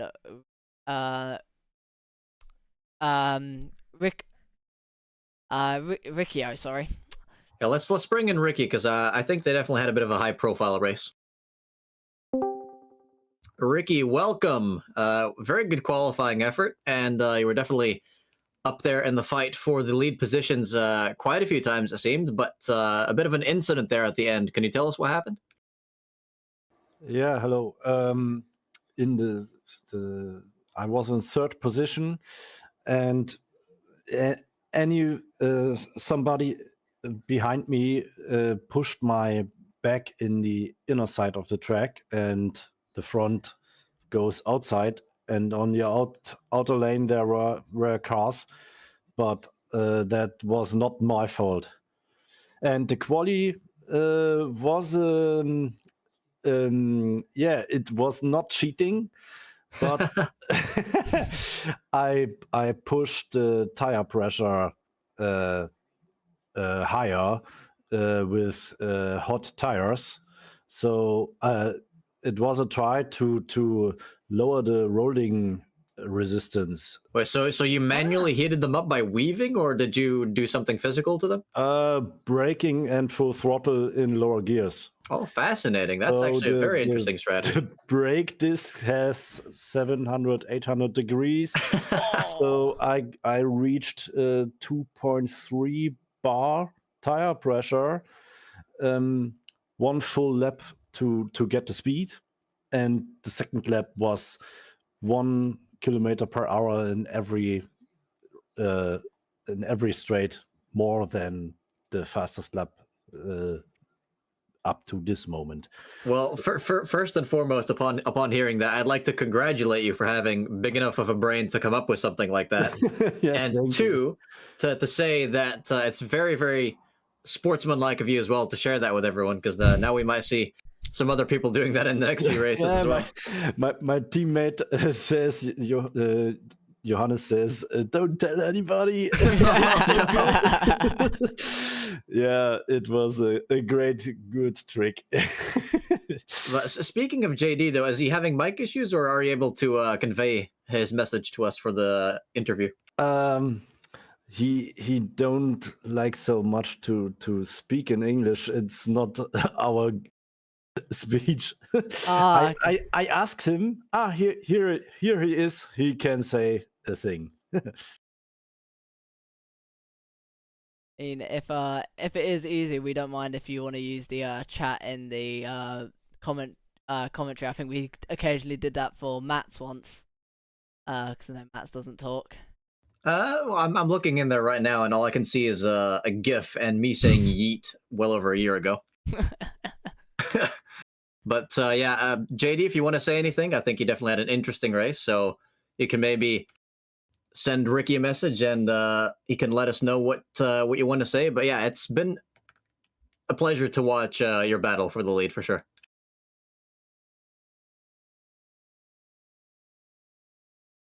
Maybe he gets a drink and is back right now in a few seconds. I mean, my throat's definitely been parched as well. Had to drink a lot during that race. But yeah, Ricky, did you do any other preparations? I mean, you came up with that kind of brilliant qualifying strategy. Did you do anything special during practice? I have this game of 2 months or a few weeks. I'm a Gran Turismo kid. And yeah, we drove yesterday, setup and how much fuel range we have in this car. So yes, we have a little tactic, but the safety cars are so much that the fuel tactic is not important anymore. How about tires? Did you do you think many people changed tires when they came into the pits? We had this training race last week. There we changed the tires and we learned that it has to be good. Only change the outer tires and not the inner tires. But on this track, yesterday we learned we don't have to change any tires. Interesting. So it could be different from track to track. I wonder if we're going to see some people suffer from extra tire wear if they don't pick up on that in the other races. But I'm going to hand the mic over to Nizma now for one final question. Oh, sorry. Hello, guys. Sorry, Hey. JD's alive! I've been saved. Yeah, JD. Holy shit, this was so intense. Yeah, tell us, like, take us through those final few laps, because that was a lot of bump drafting and a photo finish to boot. Yeah, it was very close. He couldn't overtook me because I was in a line. But in the last corner, I think he had like 5 liters less fuel, so he could overtake me then in the last meters. So I had like, I think, 14 liters left. Oh yeah, that's definitely a fair amount. But when he was alongside you, at any point, did you think that you had it in the bag, or did you think that it was realistic for him to really get that straight line speed around the outside on the final straight? I thought I can get it as I can hold it, but yeah, it's not possible. Yeah, seems like side drafting could have played a role there. Yeah, definitely. Something I do have to mention as well, because at the end it was only you two up in the top 2. When you saw in your rear mirrors that I believe Daylau had Daylau and the others spinning, what were you thinking in your mind? Just full forward, or hold back a bit, or was it a bit of joy that you didn't have to worry about anyone behind you? First I saw like, what the fuck? And I had Ricky and voice chat crying, screaming, must crash. And then I thought, yeah, just end the race with first sight. Yeah. Yeah, well, There are so much ups and downs in this race. Position 2, position 3, then position 15, and in the front damage with the other from the other cars, and in a few meters I get 7, 8 positions to the front, and yes, it's ups and downs in this race. Yeah, actually, Ricky, my final question for you is going to be: did you feel like it was more risky to be in the pack towards the front or in the rear, or was it pretty much the same wherever you were? Oh, I feel more risky in the back, because when the fronts crash, you probably crash into it. That is very, very true. We did see multiple Yes. occurrences of that. And then we learned that the inner side is more safe than the outer side. Yeah, that would explain a lot. We had some moments in the race where pretty much 3/4 of all the drivers were going for the inside line. Yeah, and on the inner side, you have the big problem that in the car row, 5 cars in a row, bumper to bumper, in the beginning on the corner, you have to lift a little bit to not push the car in front of you out. It's too risky. And if this happens and the cars behind you don't realize it, then it comes to a crash. I think that was the reason for the first or second safety car. Yeah, that makes a lot of sense. From my experience in these cars, which is admittedly not a whole lot, I typically would have just probably either bumped the car in front or just gone slightly wide to conserve the speed. But yeah, if you actually slow down before the corner, I can definitely see that catching some slightly more inexperienced people off. So thanks for giving us all that insight. It's been a pleasure hearing from the both of you. But we do have to move on because we have a lot of people to interview tonight. So thanks for showing us that great action, and good luck in the rest of the season. Yeah, thank you. Yeah, You're thank welcome. you. And the big game for us was to qualify. I mean, hey, it's high chances of starting high again next week. So yeah, with those kind of strategies, I think you are set for a good season. Yes, we hope so. Thank you. So have a good night, and see us next week. Appreciate it. Have See a good ya. rest of your night. See you next week. All right, now let's go ahead and bring in Veilside. He's entered the waiting room. Yeah, Our race winner. Yeah, exactly. Our race winner. Let's bring him in. Veilside, congrats on that last gasp effort for the win there. Photo finish. How do you feel? It was really fun at the end. Not the whole race though, but the end was fun. Yeah, and we saw you at the front of the field for quite a bit of the race, together with your teammate. Though I think you got into some late incidents. Can you tell us anything about those? Did you tell you what happened? I got in one incident. It was like half of the race, I think. So I had to pit. I don't know what happened. I think the cars up front braked. I couldn't avoid. It was so packed. So yeah, I spun. Went to the pitch to put some fuel on and continued. And yeah, got lucky, to be honest. Avoided all the crashes. Yeah, and I mean, both you and Dela, of course, still having a 1-2 fairly close towards the end, and nailing the restart as well, at least on your side. Did you put a lot of prep work into this race, or? Not at all. I've done like 5 laps. We've used the setup from last race, which is, I think it was a good one. So it's not a lot of prepping, to be honest. It's just where the pit exit, pit entry, and that's it, to be honest. Yeah, makes sense. It's oval racing after all. I think the most challenging thing is simply surviving the race, but. Yeah, all in all, a pretty good effort. At what point did you think you had a good chance to win the race? The last 5 minutes, with all the crashes. I didn't know who pitted, who put some fuel, because with my calculations, without any safety car, we should have done 240 liters, but with all the safety car, I was like on my calculator calculating the fuel when the safety car was on, so I had to know how much should I put on. Yeah, and got And lucky then, to be honest.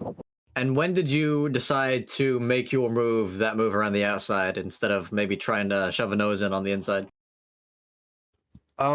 He was driving on the inside, so I knew I couldn't squish, or like I didn't want to push him, so I wanted like the last 5-6 laps just to push him, so the cars at the back not to like catch up with us.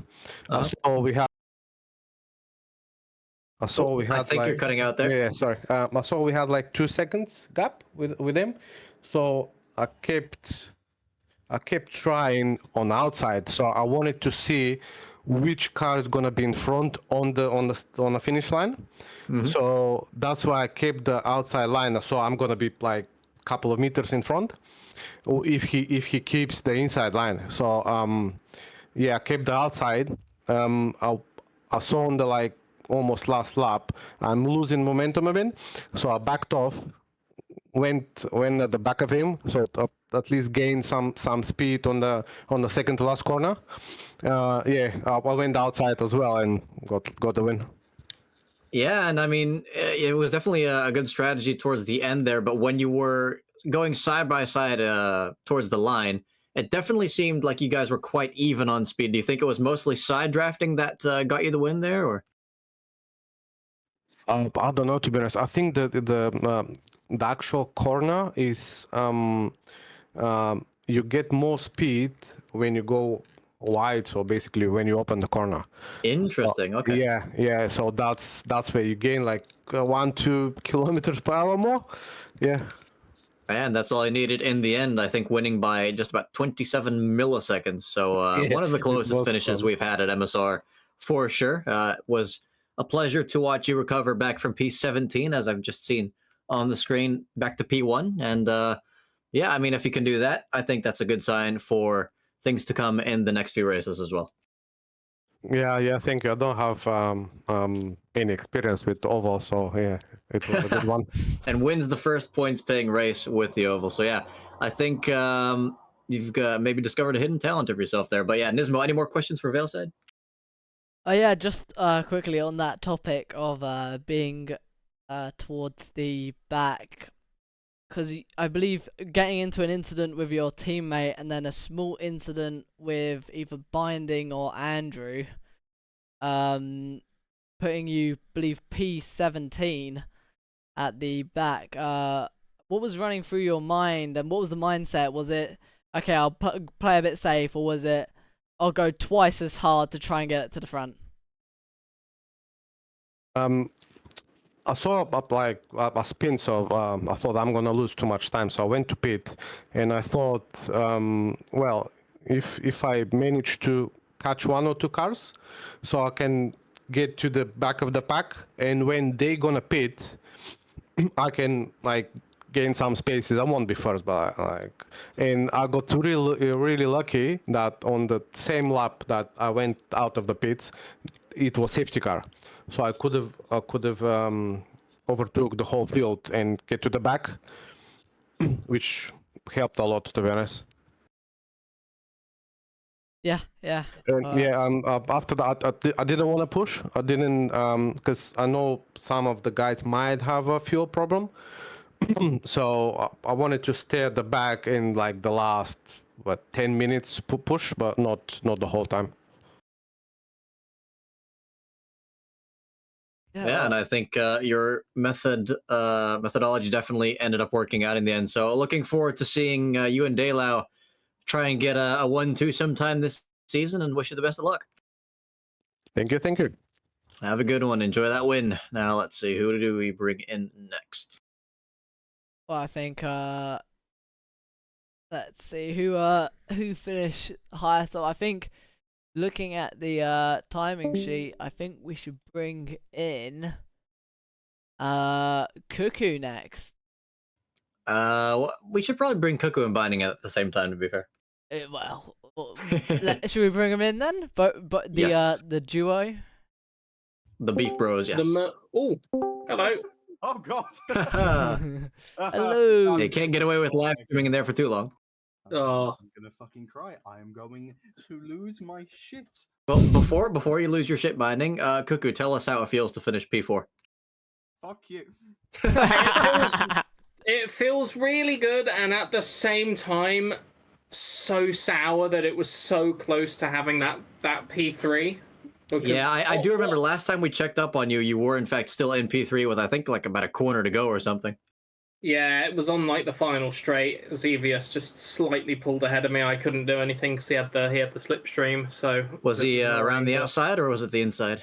He was on the outside, but it was just slipstream. You know, even if I was on the outside, he would have just gone inside. So You see, and I that's couldn't really block it. But yeah, what happened to binding happens to me. We both we were evading a rep. Steal my fucking trauma, please. Thank you. Look, I had the same thing. I ended up in 17th. You did not. I did have the same thing. It said return to position 10 or you will be given a penalty. And I got off the throttle, I hit the brakes, the whole field zoomed past me, and I didn't get a penalty. That is exactly what I did, but there were people physically behind me preventing me from going back to the position. I was physically behind you. Yeah, It was me. I was physically behind you. You did right through. Look, Binding, you didn't press the brakes, and I did, unfortunately. I did So press the brakes. Fuck you. you didn't press them as hard as I did, then. You had your brakes. I'm going to ruin you the next race.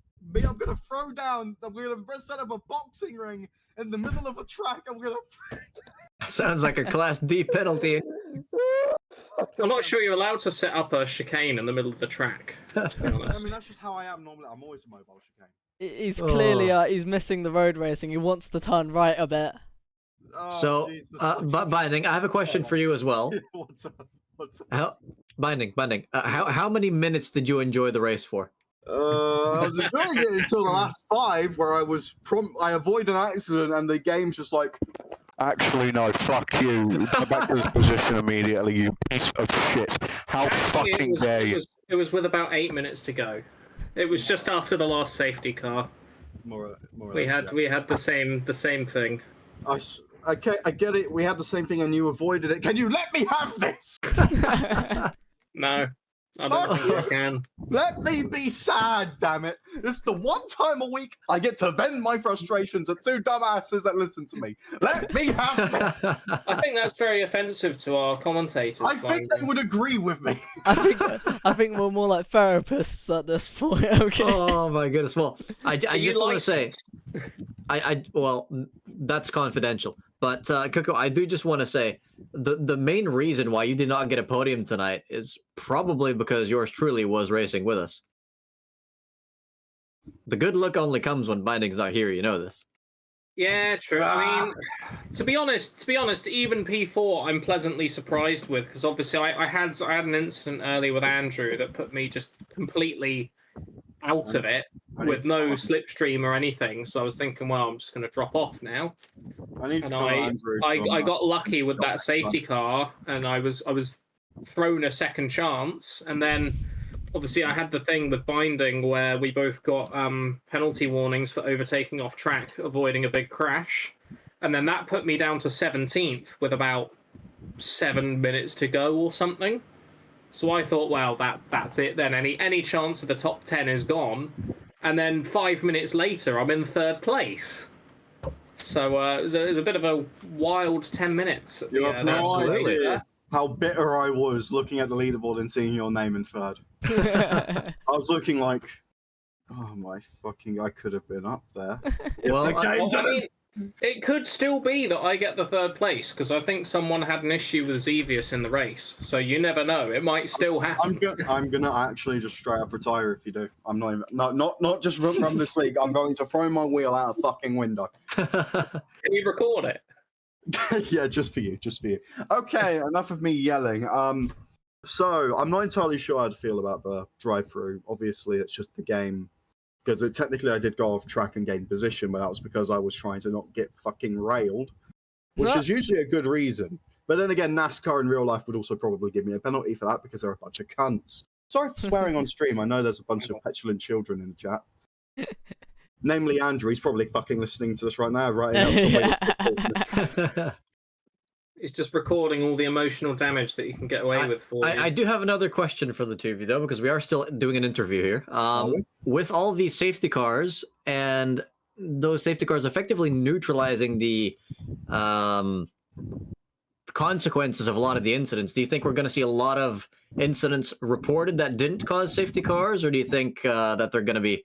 There was a lot of people trying to mimic WWE moves just on one another, throwing themselves off the track and into the wall.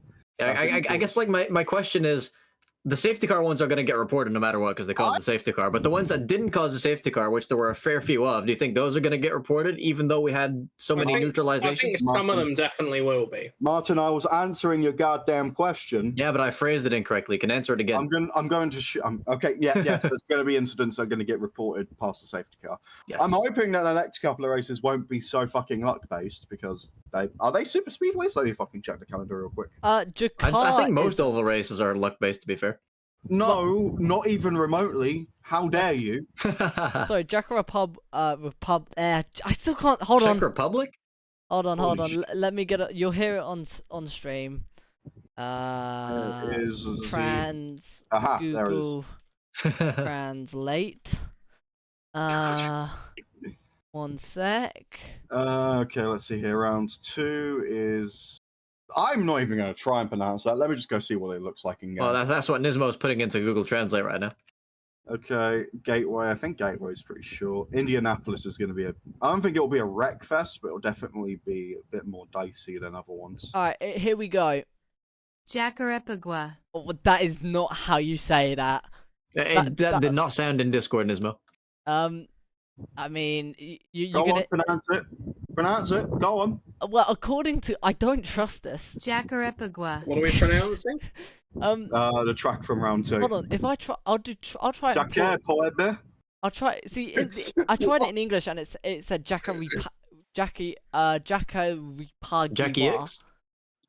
Jacarepagua. Where is Jackie de I need to have a Pagua. look. Okay, that makes more sense. Jackie de Pagua.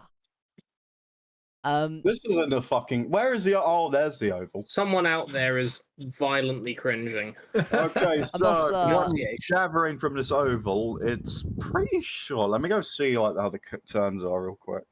I will just hurry this quickly because I do have one question quickly before I have to unfortunately let you go because there are some others in the VC that need interviews. So You've been very patient my so final far. question is for you, Binding. Oh boy. Lot of nice liveries on the. I'm not talking about the livery. Binding, let's talk about the And livery. I've got to mention don't you were want very to- much in the formation lap. The talk of you were very much the talk really. In that very very nice green and purple car, definitely stood out Pink. quite a bit. Pink. I didn't even look at the livery properly. I know there's Bart on the fucking hood. I know it says like I forgot to submit a livery on the back. Yeah, it says livery of shame on the wing as well, or something like that. Brilliant. I will. Well, I will That's ask. what you get for making a mistake on the forms and then forgetting to ask your teammate to make a livery. That's just kind of what happens. So I'm will- gonna Are we going to be seeing an update to that livery, or is it going to stay like that for the rest of the season? I I don't know. hope it stays like that. I don't want. No, It's I'm iconic. not. No, I will fuck give you. Cuckoo that. It is very iconic. No. Okay. Is there a way I can like? Oh my god! No, I'm just gonna have to let the showroom fucking rotate so I can actually see this bloody thing. Yeah. No, it is a car. I shall not. forget to I'd send hope my so. livery files. Oh fuck. At least he got the. At least he got my number right. Thank you, Kaze. Livery of shame. Oh god. Okay, yeah, no, that's a good livery. It's a good livery. All right, well, unless Nismo's got any more questions for you, I'm going to have to thank you guys for coming on, and I will hope you... Can I say something, actually? Yes, And one more thing. It's not rambling, I promise. So the next oval seems to be incredibly flat. So I'm expecting there to be a lot of like rubbing and banging. Please don't quote me on that. Not. This is why I said don't quote me on that.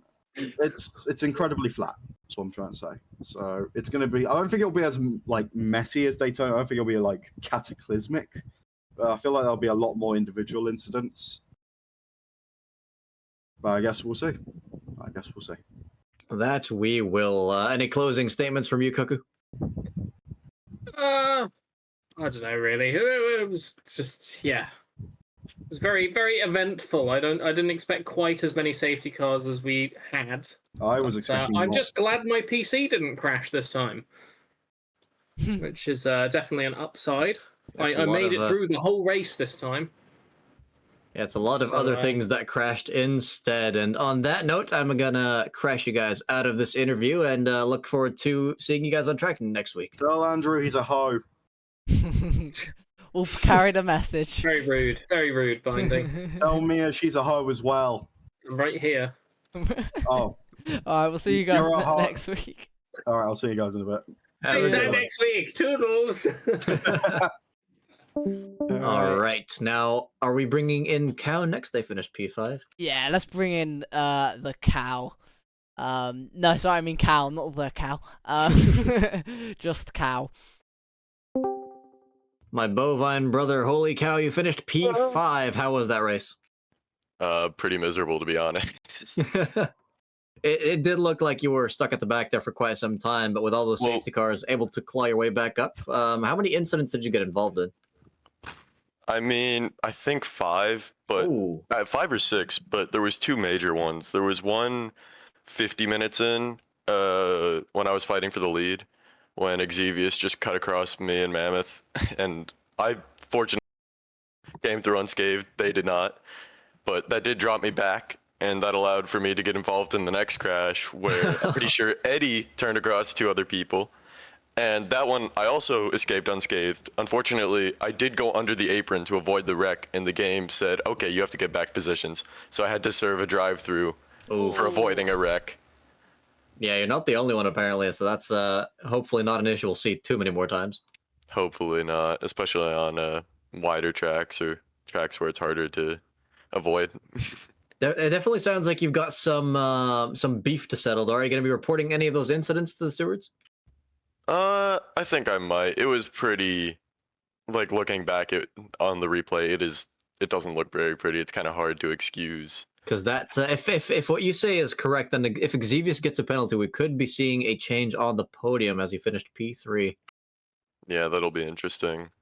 Yeah, because he did, like, there was a lot more room, and he just chose not to use it. That's pretty unfortunate. As Disma, do you know if this is one of the wider tracks on the calendar, or are the other ones bigger?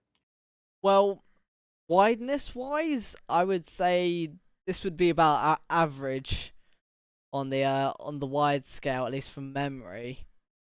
However, I would say it's the fastest out of all of the tracks. I think going forward, we're going to see a lot more use of the brakes. Not only just for brakes. Or lack thereof. I mean, for instance, the next one, I think basically the first corner, I'm going to say corner, in fact, is a hairpin. Basically, so you have to use your brake massively. Interesting.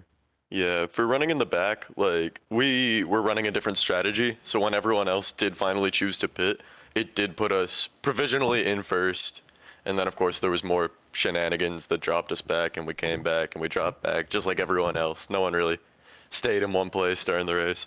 Yeah, I mean... Yeah, pretty much. There was a whole lot of shuffling going on, especially with the safety cars effectively extending that 19-car fight for the lead by almost the entire race. Yeah. Yeah.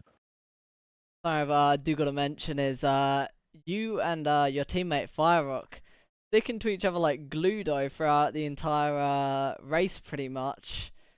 And I mean, towards the start, even though you fell a position, you were still next to Firerock, and then towards the end, up in those top positions, back in the top positions, you were still right there with Firerock. Were you two just trying to work together to push through the rest of the pack, or there no team orders?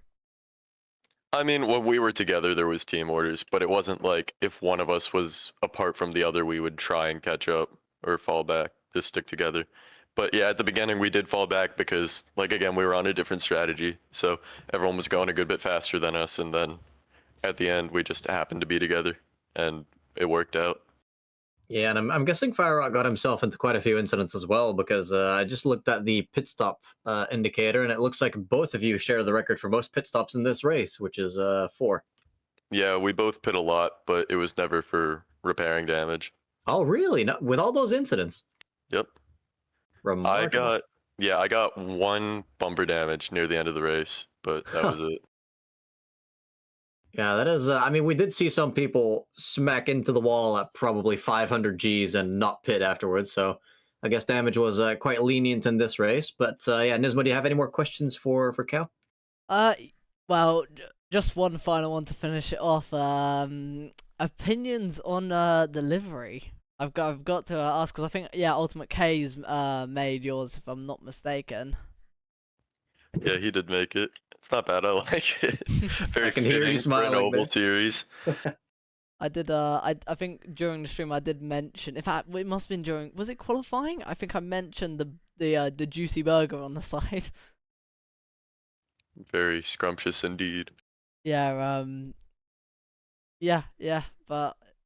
Yeah. Really. Maybe you'll nice have one after a slightly better result in one of the future races as a celebratory meal. But yeah, thanks, Cal, for coming on.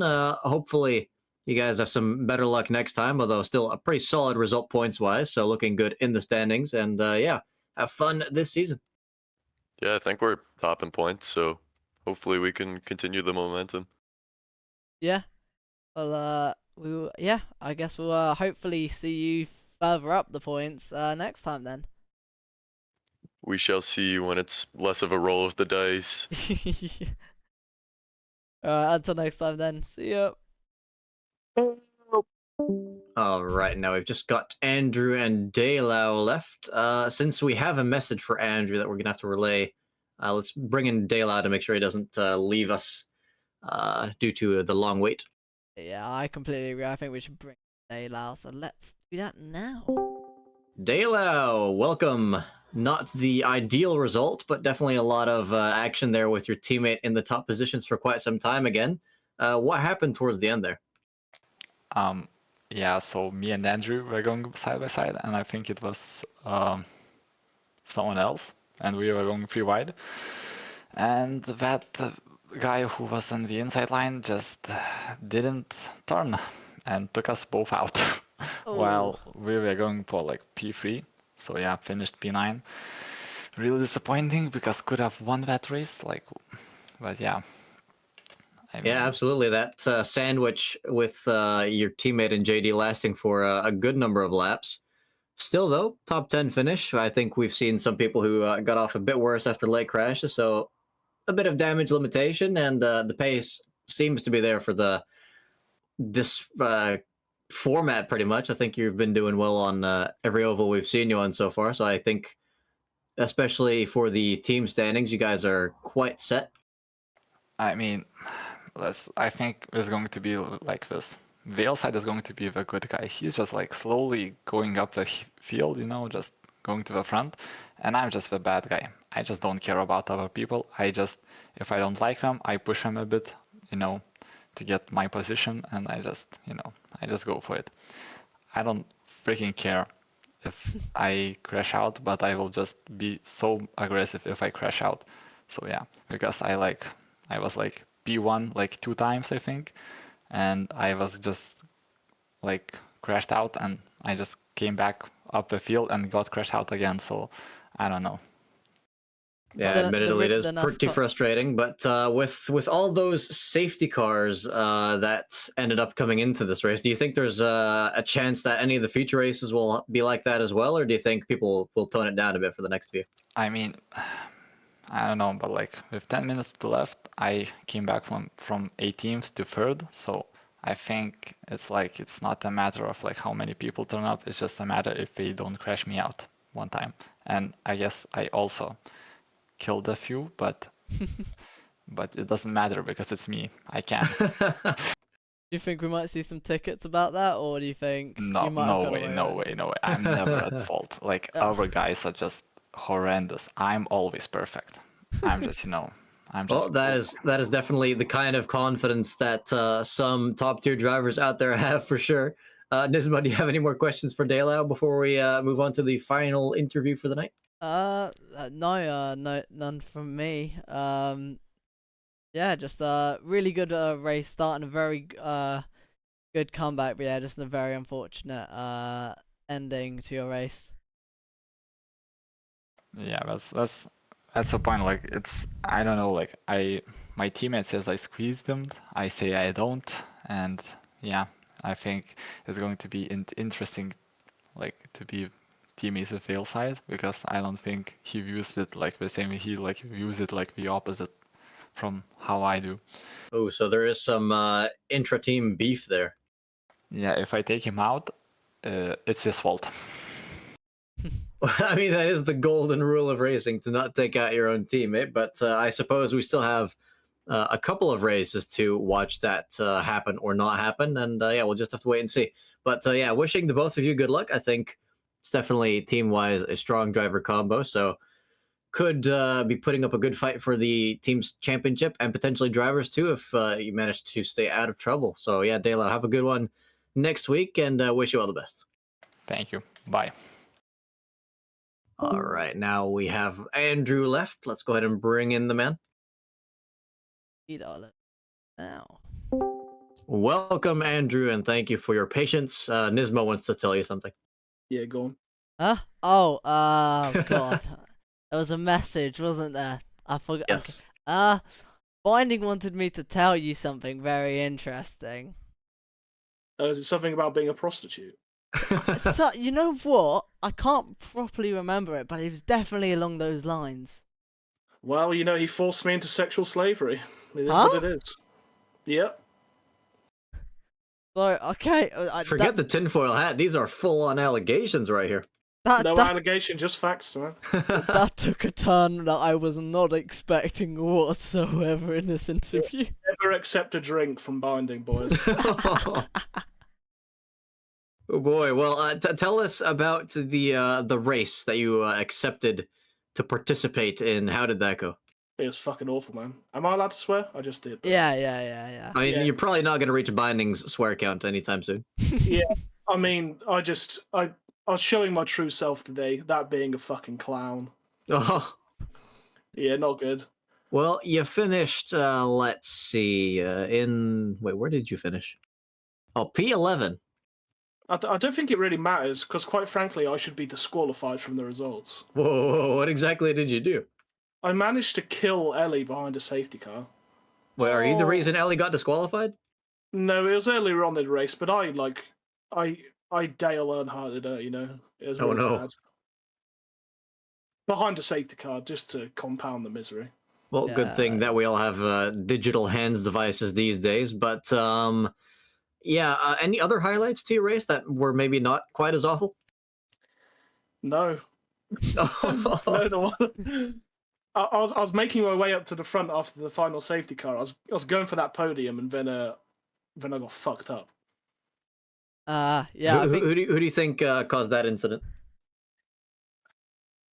Well, I mean, you can either blame it on Daylau for sending it free wide, or you can blame it on Ricky for understeering into me. Ah, so that's the person who didn't turn in on the inside. Okay, yeah. Oh, was he telling you about that? Well, we've heard of this incident before, and I just didn't quite remember if we had that person on the inside named yet. But yeah, heard about the incident. Dayla definitely told us he was quite disappointed that his race finished that way. But yeah, you guys still ended up bringing home.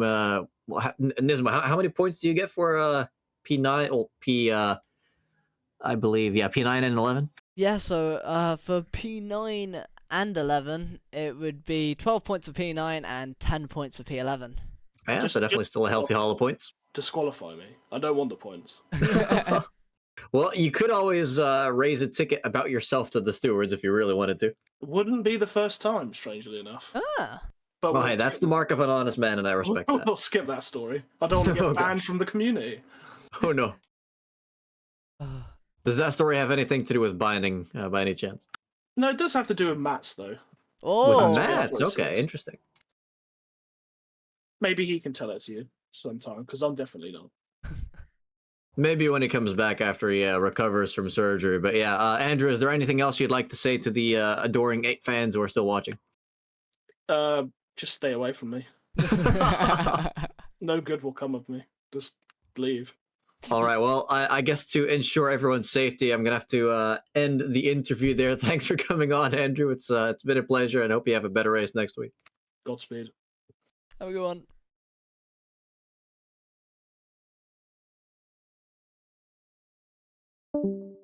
Right. I was not expecting that kind of vibe. Oh god! As soon as he entered, the allegations. It was like, wow.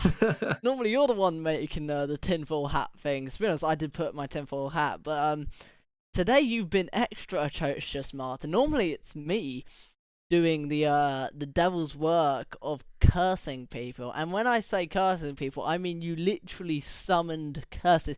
You said it. And it happened, you know. You're more like Harry Potter than anything else. Because that was absolutely magical. You ended up doing not 1, not 2, not 3, but you ended up doing 6 commentator curses. Wait! Did I do all the curses you tonight? You did all of the curses tonight. I was just sitting back. I'm like, he's gonna say something. He's gonna say it says, and then he says that. I'm like, okay, it's fine. 10 seconds, not even 10 seconds later, we got people up into the wall. We got people, you know, recreating the Cars start scene where they're trying to get through the whole thing. Fortunately, no Lightning McQueens. Everyone crashed in the big one. But yes. I mean, you know, I think that's probably the most we've had in one.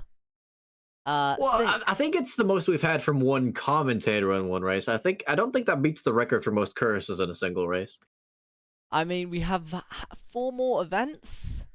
No, there's no way we're gonna beat 33. There's no. The season's too short for that, for sure. Yeah. But no, definitely a fun one though. I wasn't expecting. I'll be honest. I wasn't expecting more than 2 safety cars tonight. I was absolutely insane how many safety cars, but it kept everyone in the pack and made some great racing. Next week is, if let me get the Google Translate again. Jacarepaguá. That which isn't really an in fact, let me see if I can get that still doesn't sound in the Discord, by the way. I cannot hear your Google. Okay. I put it in the Twitch, so hopefully they can hear it. Jacarepaguá. Let me get Jacarepaguá, because as soon as I show you this track, you're gonna go, hang on a second, I thought this was supposed to be ovals. I can get it. Is it Brazilian? Hang on a second, I thought this was supposed to be ovals. It is. But let me show you the oval that we're quote unquote messing with. Here it is. Also, thank you. I'm gonna mess this up on Melsom. I'm gonna go with that. Dude, you skipped a whole syllable there. Oh god, Melsosom. Oh god. Okay. Yeah, thanks. I appreciate the follow. Yeah, this though, I'm showing it right now. Is and I actually need to update something. We're racing at Jacarepaguá. This is what we're going to be racing at next week, and I mean it's not an oval, it's more like a rhombus, a trapeze or whatever they're called. But yeah, so we've got that Trapezoid to look forward to next week. But yeah, I'm gonna end the stream there, guys. So it's been great streaming again, back into these amazing races, and I hope to see you guys next week for round 2 at round 2 at Jacarepaguá in the MSR 1999 stock cars. So until next time, guys, I will see you then. Good night, everyone.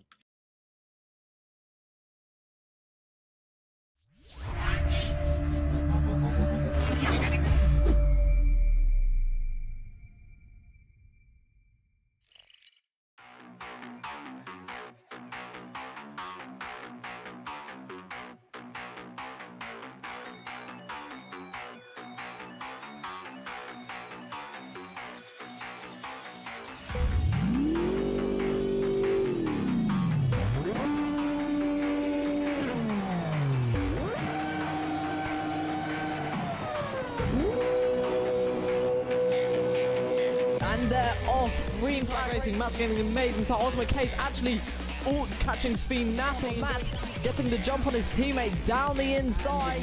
Necron losing to Cuckoo on the start. Can he pressure Dino into a mistake? Dino goes too wide and extremely close for P1. And is this going to be Jadlin going down the inside? Oh, there's a bit of contact. Oh, that's a spin. And that's another safety car. Oh my god, this carnage. Jedlin and Kaze are both in the pits.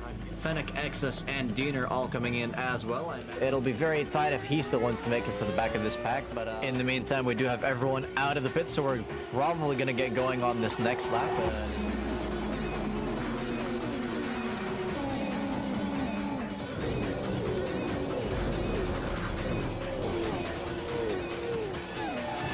We are, in fact, restarting now, regardless of that incident. Okay, he's looking for that undercut. Does he get it? It looks like he might do that side by side and very close together. Cuckoo looking for that inside line on Jedlin ahead. Going into 130R, but they're going to be wanting to go fully defensive into the chicane of Casio Triangle. He's going to end up finishing in P1, crossing the line. Greenlink's going to cross the line. It's going to be Ultimate Case across the line. Gillish comes across the line to win his second MSR title.